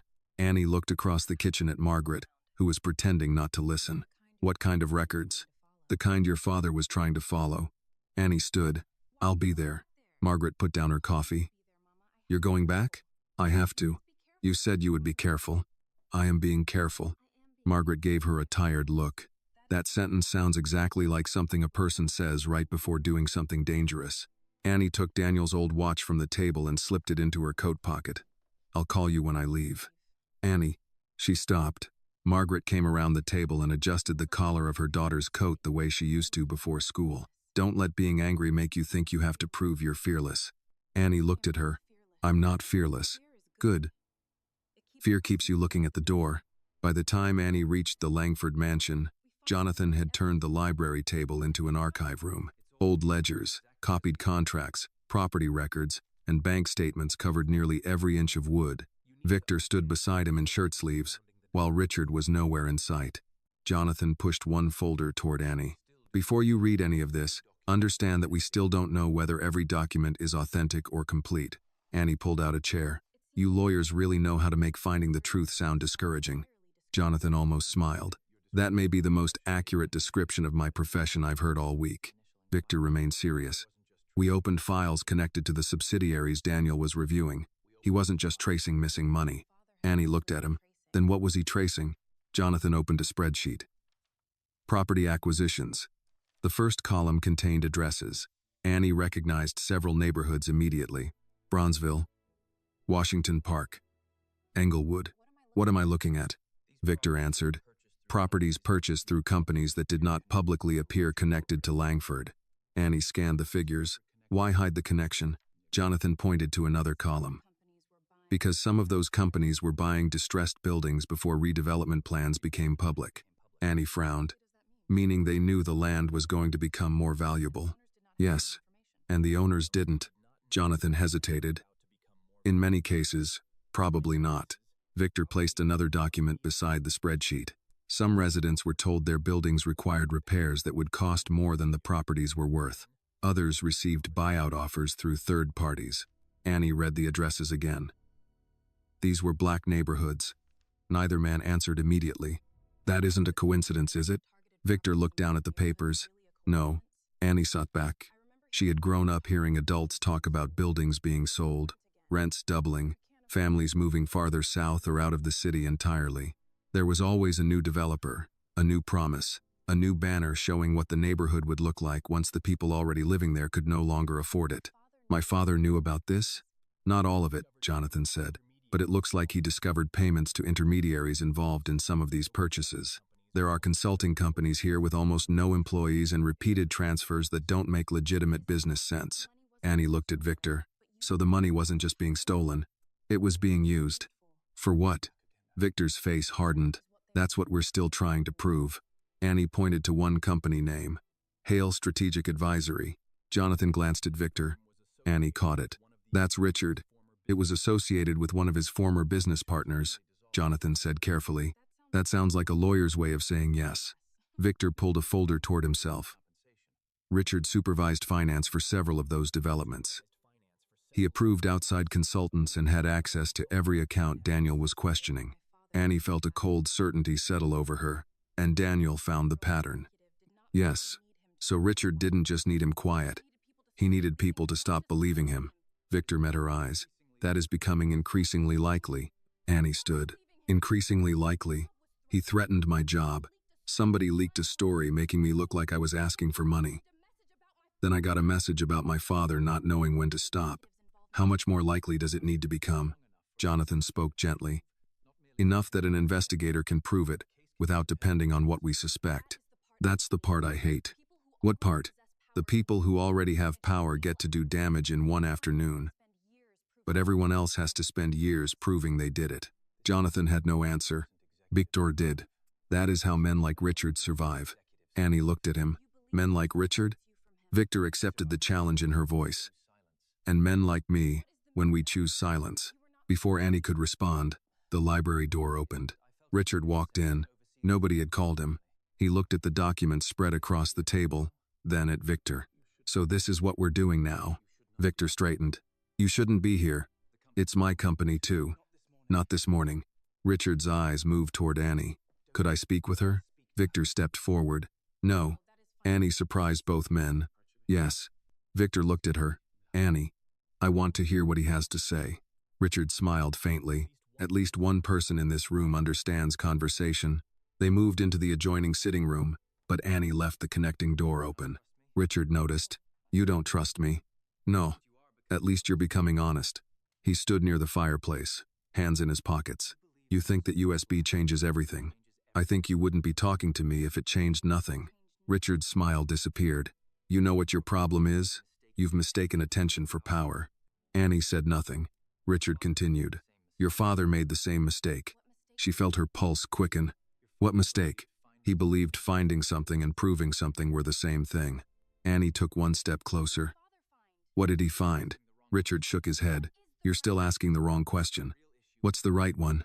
Who do people believe? Annie stared at him. Richard lowered his voice. Your father was a black accountant accused of stealing millions of dollars. Victor Langford was the heir to an empire. Tell me who you think the city chose. The words were calm. That made them uglier. Annie's face hardened. So you knew exactly what people would believe. Richard did not answer. You counted on it. I counted on the world working the way it works. Annie felt disgust rise in her throat. And now you're doing the same thing to me. Richard tilted his head. I'm telling you that one flash drive does not change who people trust. Annie looked him directly in the eye. Maybe not. But it gives me somewhere to start. For the first time, anger broke through his controlled expression. You need to stop. No. You have already lost 2 jobs. I noticed. You've embarrassed your mother. Annie's hands curled at her sides. Richard stepped closer. Keep going, and you will lose more than a job. Victor appeared in the doorway. That conversation is over. Richard looked past Annie toward him. You're protecting the wrong person. Victor's answer came quietly. That sentence is 20 years late. Richard left without another word. Annie waited until the front door closed before looking at Victor. He knew. Yes. He wasn't even trying to hide it. No. He was trying to make you understand that knowing and proving are different things. Annie picked up her bag. Then I guess we keep proving. That evening she took the bus home earlier than usual. She called Margaret twice and got no answer. By the time Annie reached their building, something already felt wrong. Their apartment door was open. Not wide. Only a few inches. She stopped in the hallway. Mom? No answer. Annie pushed the door with 2 fingers. Drawers had been pulled out. Couch cushions lay on the floor. The cabinet beneath the television stood open. But the television was still there. So was Margaret's old jewelry box. So was the small jar of emergency cash beside the refrigerator. Mom? A door opened behind her. Margaret hurried in from the neighbor's apartment.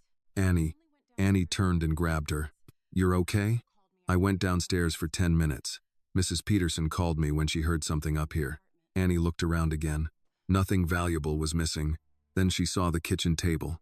A single white sheet of paper lay where Daniel's watch had been the night before. 4 words had been printed in black capital letters. Give back the drive. Margaret covered her mouth.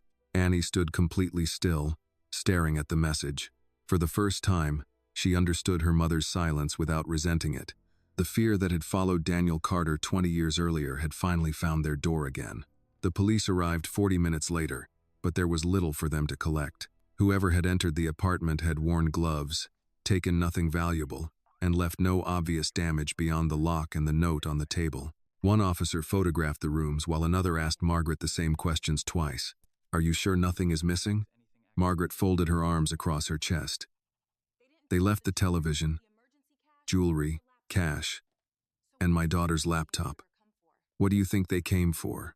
The officer glanced at Annie. You said there's some kind of company dispute? Annie hated how small those words made it sound. Someone threatened me yesterday. They mentioned my father, who disappeared 20 years ago. Now somebody breaks into our apartment and leaves a message demanding something I have. What do you have? Annie paused. The USB felt heavy inside the inner pocket of her coat. Documents. What kind of documents? Financial records. The officer wrote something down. You should probably speak with an attorney. Annie nearly laughed. That seemed to be the answer poor people received whenever a problem became too complicated for anyone else to solve. After the officers left, Margaret pushed a chair beneath the damaged doorknob, even though both women knew it would not stop anyone determined to get inside. You can't stay here tonight, Annie said. Margaret looked offended. This is my home, and somebody was inside it. Exactly. I'm not letting them chase me out. Mom. Margaret turned toward her. You think I spent 18 years being afraid just so I could leave the first time somebody tells me to? Annie stared at her. Then, despite everything, the corner of Margaret's mouth moved. I'm still your mother. I get to be stubborn too. Annie sat beside her at the kitchen table. For a while, neither spoke. Then Margaret looked at the pocket where Annie kept the USB. Are you going to give it back? I don't know. It was the first time Annie had admitted that. Margaret did not judge her. Good, she said. Annie frowned. Good? It means you're thinking instead of reacting. I thought you wanted me to stop. I want you alive. That isn't the same thing. Annie looked at the damaged lock. What if giving it back is the safest thing? Maybe it is. And what if that means Dad stays a thief forever? Margaret's face tightened. That's the part nobody can answer for you. The next morning, Victor was already waiting when Annie called. I heard about the break-in, he said. How? Jonathan saw the police report. That fast? Things move fast when lawyers are scared. Annie stood near the window while Margaret slept on the couch behind her. Was it Richard? I don't know. That answer is getting old. I'm not going to accuse him of something I cannot prove. Yesterday you told me that's how men like him survive. Yes, which is exactly why I won't make his job easier by making claims he can dismiss. Annie closed her eyes. Victor continued, Come to the house. Not because I want the drive. There's something you need to hear before the bank meeting. What meeting? A pause. The final financing review is this afternoon. Annie understood immediately. The project. Yes. The one worth hundreds of millions. Yes. And if the old Carter records surface, the bank can freeze the financing while they investigate. Annie looked toward her mother. How many people lose their jobs if that happens? Victor took a moment before answering. Potentially thousands, if the project collapses completely. There it was again. The weight. Not just Victor's money. Workers, contractors, families, people who had nothing to do with Daniel Carter. Annie hated that truth because it made the choice less simple. I'll come. She ended the call before Victor could say anything else. At the mansion, Annie did not use the service entrance. For the first time, she walked up the main steps. She wore jeans, a dark sweater, and the same winter coat she had worn to the laundry. No housekeeping uniform, no apron, no cart of towels between her and the people who lived there. Mrs. Whitmore opened the door and looked at her for a moment. Then she stepped aside. Mr. Langford is in the library. Annie nodded. Thank you. Mrs. Whitmore touched her arm before she passed. Annie. She turned. The older woman lowered her voice. Whatever happens in there, remember that working in somebody's house never made you less than the person who owned it. Annie felt her throat tighten. Thank you. Victor, Jonathan, and Richard were already arguing when she reached the library.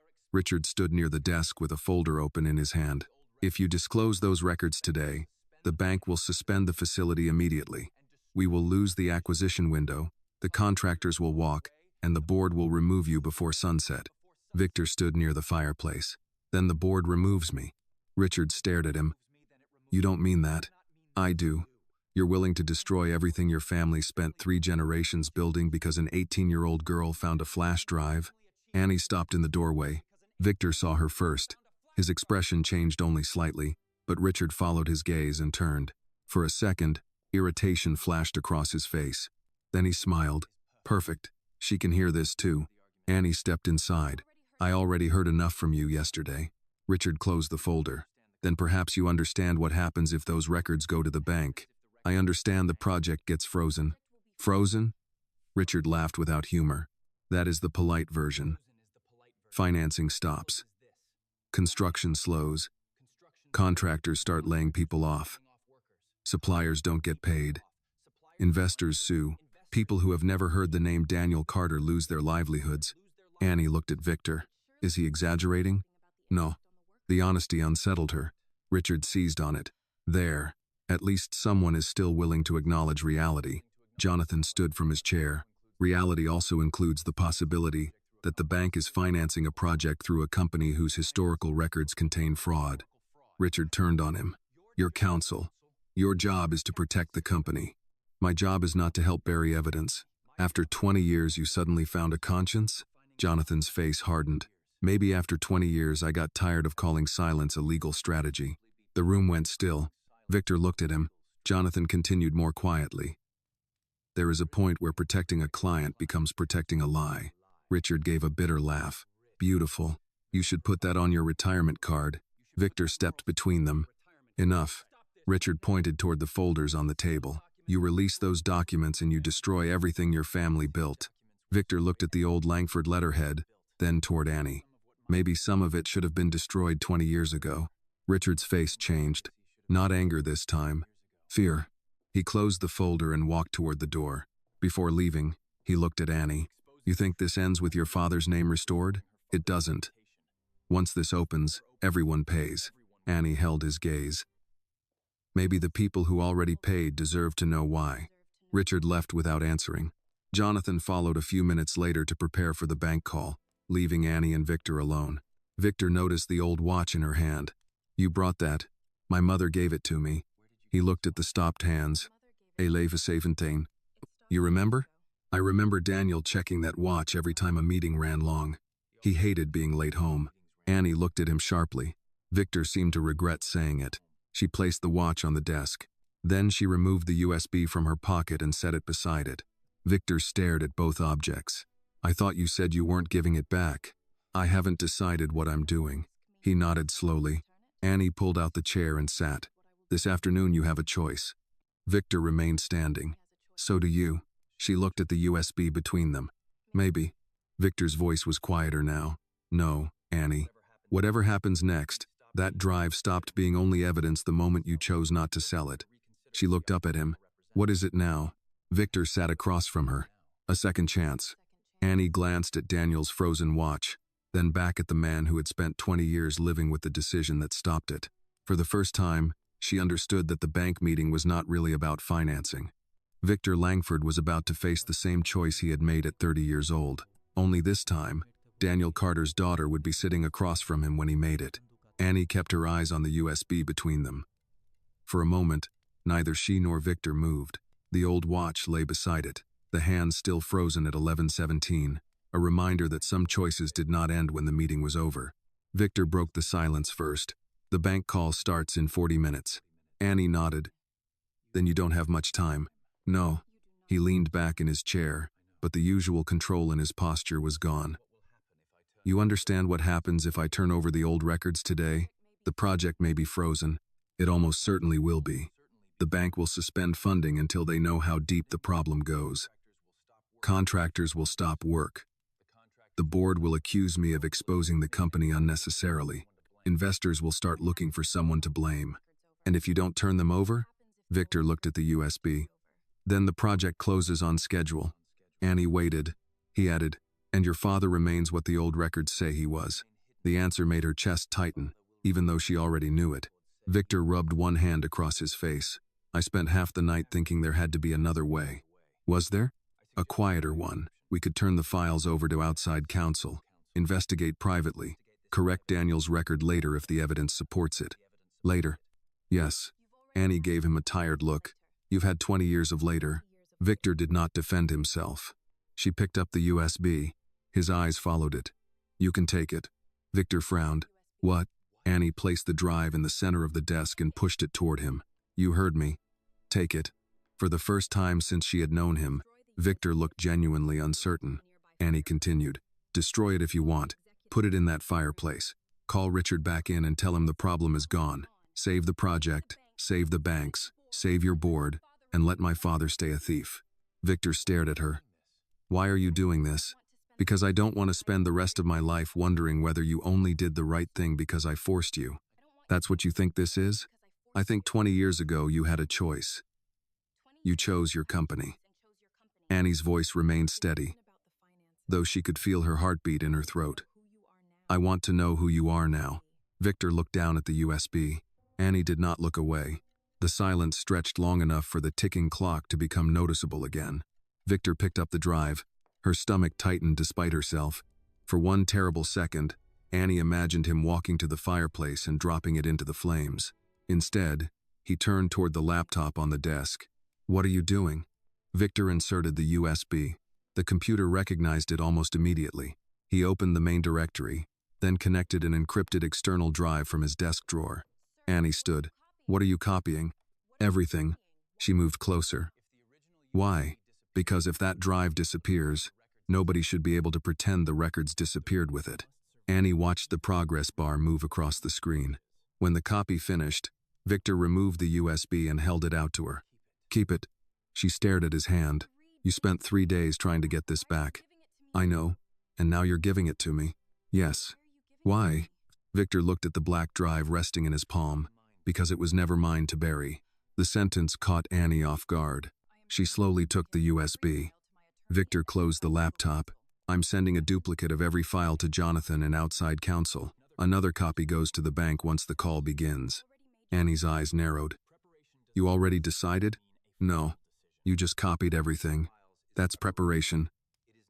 Not a decision. She almost smiled despite the tension. That sounds like something a billionaire would say. When he's afraid to admit he made up his mind. Victor gave her a brief look. You're becoming difficult. I started difficult. No, you started quiet. The comment landed more gently than she expected. Annie slipped the drive into her pocket. Victor looked at Daniel's watch. What do you want from me? She frowned. What? If I disclose this, there will be consequences. If the investigation confirms what we suspect, your father's name can be cleared. Your family could receive compensation. I can make sure your mother never worries about rent again. I can fund your education without touching the company. Annie stared at him. He was doing it again. Only this time, she did not feel tempted. I already told you I don't want your money. Then tell me what you want. Annie looked at the man in front of her and thought of all the answers she could have given. She could ask him to admit everything privately. She could ask him to punish Richard. She could ask for enough money to leave Chicago and never look back. Instead, she said, tell the truth. Victor's face changed slightly. That's all? No, it's not all. Annie stepped closer to the desk. Tell the bank what you knew. Tell the board what you signed. Tell whoever investigates that my father raised questions before the company blamed him. Don't make your lawyers turn you into another person who just happened to be standing nearby. Victor held her gaze. You want me to admit responsibility? I want you to stop confusing responsibility with guilt. Annie's voice softened. Maybe you didn't create every false document. Maybe you didn't threaten my family. Maybe you didn't make my father disappear. But you signed your name when you knew something was wrong. He looked down. Annie continued. You told me you were afraid at 30. Fine, I believe you. But fear doesn't erase what happened after. No. And telling the truth now doesn't erase it either. I know. That matters. Victor nodded slowly. It should. For several seconds, Annie could hear nothing but the clock. Then Victor picked up the phone on his desk. He pressed one button. Jonathan, come back in. Annie watched him. Victor set the receiver down and stood. You realize the board may remove me today? Yes. You realize the company could lose the project? Yes. And some people who had nothing to do with what happened 20 years ago may suffer because of it. That was the part Annie still hated. She looked at him carefully. Then protect them where you can. Pay contractors out of reserves. Delay bonuses. Sell something. Victor raised an eyebrow. You have houses, she said. I'm sure you'll survive. A faint, almost unwilling smile touched his face. Then it disappeared. You sound like Daniel. Annie looked down at the watch. No, she said quietly. I sound like his daughter. Jonathan entered with a legal pad and 2 folders. He glanced from Annie to Victor and seemed to understand that something had changed. Victor spoke before he could ask. Prepare the full disclosure package. Jonathan stopped. All of it? All of it. The bank files too? Yes. Jonathan looked at Annie, then back at Victor. Once we send those records, we cannot control where this goes. Victor's eyes moved to the signature page still visible on the desk. That was the mistake the first time. Jonathan waited. Victor continued. We thought control mattered more than truth. Jonathan slowly nodded. What about Richard? Remove his access to archived financial systems and notify outside counsel that his role is under review. Do not accuse him of anything we cannot prove. Annie noticed that immediately. Victor had listened. Jonathan gathered the folders. The bank call starts in 32 minutes. Victor nodded. Then we have 32 minutes to stop lying. Jonathan left. Annie remained beside the desk. You're really doing it. Victor looked at her. You sound surprised. I am. You expected me to destroy the drive? For a minute. So did I. That answer made Annie look at him differently. Victor picked up Daniel's watch and turned it carefully in his hand. When your father came to me 20 years ago, I thought he was asking me to choose between one man and thousands of people. Annie waited. I was wrong. What was the real choice? Victor placed the watch back on the desk. Between protecting what I had and becoming the kind of man who deserved to keep it. Annie's throat tightened. Victor looked toward the door. I failed that choice once. Then he looked back at her. I'm not asking you to forgive me for it. Good. The corner of his mouth moved faintly. Annie picked up the watch and slipped it into her coat. What happens now? Victor glanced at the clock. Now I tell a room full of bankers and lawyers that the company they're about to finance may have been built partly on records I knew were wrong. Annie walked toward the door, then stopped. And if they ask why you waited 20 years? Victor looked at her. I'll tell them the truth about that too. She studied him for a moment, then nodded. For 20 years, Victor Langford had protected his empire with silence. In 30 minutes, he would have to discover how much the truth actually cost. 32 minutes later, the library no longer felt like a private room in a mansion. Jonathan had connected a secure conference system to the large screen on the wall, and faces appeared one by one. 2 representatives from the bank, 3 members of Langford Development Group's board, outside counsel, and a forensic accountant Jonathan had brought in without Richard's knowledge. Annie sat several feet from Victor, close enough to hear him breathe but far enough that no one could mistake her presence for support. Richard entered less than a minute before the call began. He stopped when he saw Annie. You're allowing her to sit in on this? Victor did not look up from the folder in front of him. She stays. Richard turned to Jonathan. Your counsel. Tell him how reckless this is. Jonathan adjusted his glasses. At this point, Richard, I think reckless would be pretending none of this exists. The screen chimed. Victor pressed the button to begin the meeting. A woman from the bank introduced herself as Susan McCall, Senior Vice President for Commercial Credit. Her tone was professional, almost friendly. Victor, we appreciate everyone joining on short notice. We were expecting to finalize the financing package today, but our compliance team identified an old account reference connected to the Carter matter. We need clarification before we can proceed. Richard leaned toward the microphone.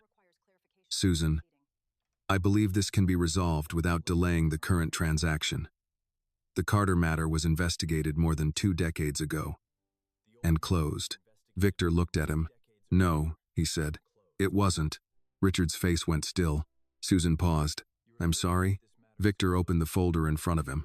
The company treated it as closed. That is not the same thing. Across the table, Annie felt her fingers curl around Daniel's watch inside her pocket. Victor continued. This morning, outside counsel identified archived records that were not included in the original internal review. Those records raised serious questions about the conclusions provided to the bank at the time. One board member leaned closer to his camera. Victor, are you saying the original fraud finding was incorrect? I'm saying I had reason to doubt it when I signed the final authorization. Richard pushed his chair back. That is a gross distortion. Victor turned toward him. Is it? Yes. We acted on the information available. Not all of it. You cannot reconstruct 20 years of decisions based on the feelings of an employee's daughter in a folder nobody has authenticated. Annie felt the insult, but before she could react, Victor answered, This is not about Annie's feelings. Richard's eyes narrowed. Victor looked directly at the screen. Daniel Carter was an accountant employed by this company. He raised concerns about transfers moving through several subsidiaries. Shortly afterward, records appeared connecting those transfers to him. I signed an internal document accepting that conclusion.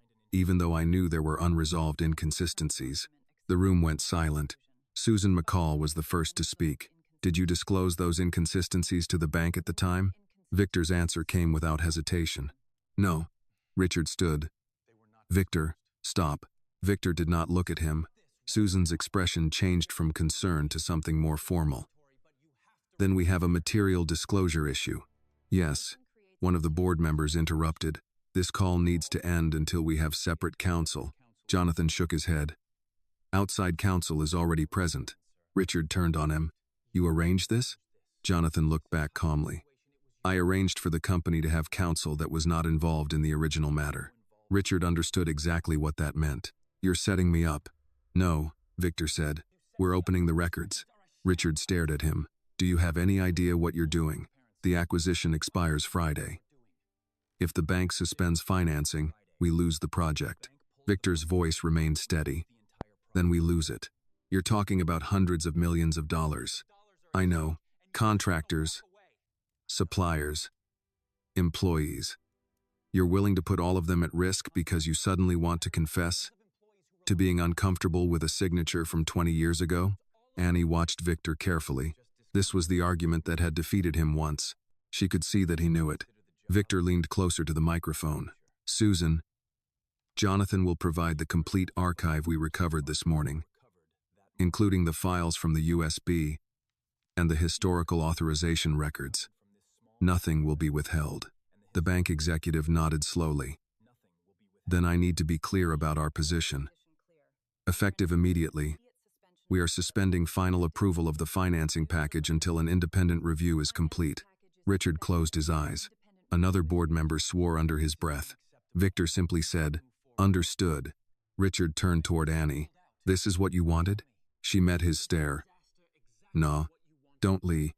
I wanted the truth. People are going to lose jobs because of this. Annie rose from her chair. Then maybe the people who made the decisions should start losing money before the people carrying lumber and cleaning offices do. Richard gave a bitter laugh. You really think the world works like that? No, Annie said. That's the problem. Victor looked toward Jonathan. Freeze executive bonuses and discretionary distributions until we know the financial impact. Review what can be covered through company reserves, so subcontractors aren't the first ones punished. Richard stared at him.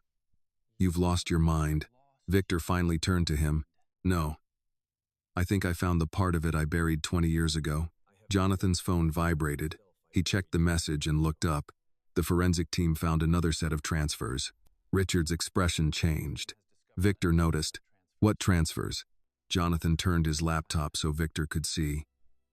Payments from one of the old development subsidiaries to a consulting entity connected to Martin Hale. Annie looked at Richard. Your brother? Richard's jaw tightened. My brother had legitimate consulting contracts. Jonathan scrolled. Then those contracts can be reviewed. Richard stepped toward the laptop. This meeting is over. Victor stood. No, your access is. Richard froze. Victor continued. Effective immediately. You are suspended from all financial systems and company records pending independent investigation. You can't do that without board approval. A voice came from the screen. Yes, he can. It was one of the board members. Richard looked around the room and seemed to realize the balance had shifted without his permission. He pointed at Annie. This girl has no idea what she started.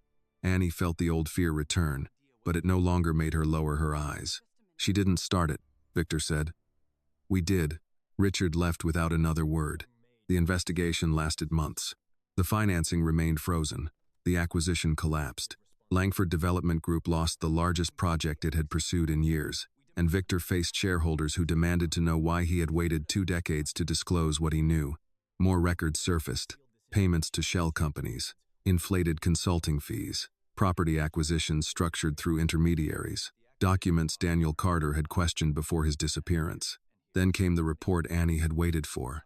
Jonathan called her to the mansion, but she asked him to meet at her mother's apartment instead. He arrived carrying a plain folder. Margaret sat beside Annie at the kitchen table. Jonathan placed the folder between them. The independent review found no evidence that Daniel personally benefited from the missing funds. The account in his name was created using falsified authorization records. Margaret covered her mouth. Annie could barely speak. So it's official? Jonathan nodded. The company has formally withdrawn its allegation that Daniel Carter was responsible for the theft. We're also providing the findings to investigators." Annie looked down at the page. For 18 years, her father's name had been followed by one word: thief. Now, in dry legal language, that lie was being taken apart. Margaret began to cry. Annie did not. "Not yet. What about Richard? The investigation is continuing. There is enough evidence for authorities to examine his role, but that process will take time. And my father?" Jonathan's expression softened. "We found evidence that Daniel lived under another name for at least several years after leaving Chicago. After that, the trail becomes uncertain." Annie closed her eyes, so there would be no easy ending. No knock on the door. No father walking back into the kitchen after 18 years. When she opened her eyes, Victor was standing in the hallway. He had not entered. Annie looked at him. "You can come in." He stepped inside but remained near the door. "I'm sorry," he said. Annie looked at the report in front of her. "For what part?" Victor accepted the question. "For signing. For knowing there were doubts. For choosing the company anyway. For taking 20 years to say what should have been said then." Annie nodded slowly. She did not forgive him. Not that day. Maybe forgiveness was not the point. Victor took an envelope from his coat. "This is not for you." Annie's expression hardened anyway. He placed it on the table. "The board approved an independent restitution fund for residents harmed by the old property acquisitions. Outside trustees will control it. Langford executives won't." Annie looked at him. "You finally listened." "I'm trying." She picked up Daniel's watch and turned it over in her hand. "Justice came 20 years late." Victor looked at the stopped hands. "Yes." Annie's voice softened. "That doesn't give him those years back." "No. It doesn't give them back to my mother either." "I know." Annie looked at him for a long moment. "Then don't spend the rest of your life pretending telling the truth erased what silence cost." Victor nodded. "I won't." For the first time, Annie believed him. Not because he had saved his reputation. He hadn't.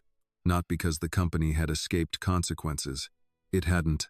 She believed him because the truth had finally cost Victor Langford something, and for once, he had chosen to pay it. 6 years later, Annie stood outside a courtroom in downtown Chicago with a legal file pressed against her chest and Daniel's old watch fastened around her wrist. The leather strap had been replaced twice. The cracked glass had been repaired. She had even taken it to a watchmaker who offered to reset the hands. She told him not to. The watch still marked 11:17 beneath the moving second hand. Some things could be repaired without pretending they had never been broken. "Miss Carter?"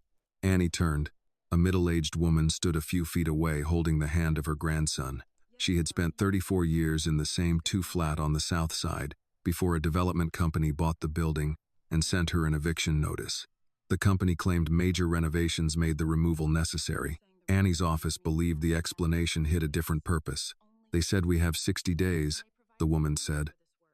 "I don't understand half of what's in these papers. That's why I'm here." The woman looked at Annie's suit, then at the courthouse doors. "People like them have lawyers." Annie smiled faintly. "So do you." The woman's shoulders relaxed a little. That moment still mattered more to Annie than seeing her name followed by the word attorney. Getting there had taken years. After the Langford investigation, nothing in her life had transformed overnight. There had been no limousine waiting outside her apartment, and no miraculous check large enough to erase every problem. Margaret still clipped grocery coupons. Annie still worked while returning to school, though fewer hours than before. Some semesters felt endless. An independent civil rights foundation eventually offered her a scholarship after reading about Daniel's case. The foundation had no connection to Victor Langford, and Annie checked that fact twice before accepting. She completed college, applied to law school, survived 3 years of casebooks, cold calls, internships, and mornings when she questioned whether exhaustion might finally defeat her. Then came the bar exam. Margaret had waited beside the computer when the results were released. When Annie found her name on the list, her mother read it 3 times. "You passed?" "I think so." "You think so?" Annie laughed through tears. "Mom, my name is right there." Margaret pulled her into a hug so quickly the chair fell backward. Evelyn Brooks cried harder than either of them at the swearing-in ceremony. She wore a navy Sunday suit and told everyone within hearing distance that she had always known Annie would become a lawyer. Annie reminded her that she had once described Annie's plan as asking questions until somebody gives me a reason to stop. Evelyn had sniffed. "That is basically what lawyers do." Now Annie worked for a nonprofit legal center handling housing discrimination, retaliatory eviction, and redevelopment disputes. She earned less than classmates who joined corporate firms, but nobody had to explain to her why the work mattered. She had seen what happened when families signed documents they did not understand, because someone with a better suit told them there was no alternative. She had also learned something more difficult. Not every case ended cleanly. Daniel's did not. Investigators eventually established that the financial records used against him had been manipulated, and that several transactions had flowed through entities tied to people within Langford's former finance operation. Richard Hale faced fraud, obstruction, and conspiracy charges after additional evidence surfaced. His attorneys fought every allegation, but Daniel's disappearance remained partly unresolved. Records showed he had lived under another name for several years after leaving Chicago. There were rent receipts in Ohio, a temporary job in Pennsylvania, and one medical record filed under an alias. Then the trail ended. No grave, no confirmed death certificate, no reunion. For a long time, Annie hated that uncertainty more than she hated the original lie. Eventually, she stopped demanding that every truth arrive with a complete ending. Some truths only removed the wrong story. That afternoon, after court, Annie returned to her office and found Margaret waiting with 2 coffees. "You know you have a phone," Annie said, "and missed the chance to inspect the place my daughter never cleans?"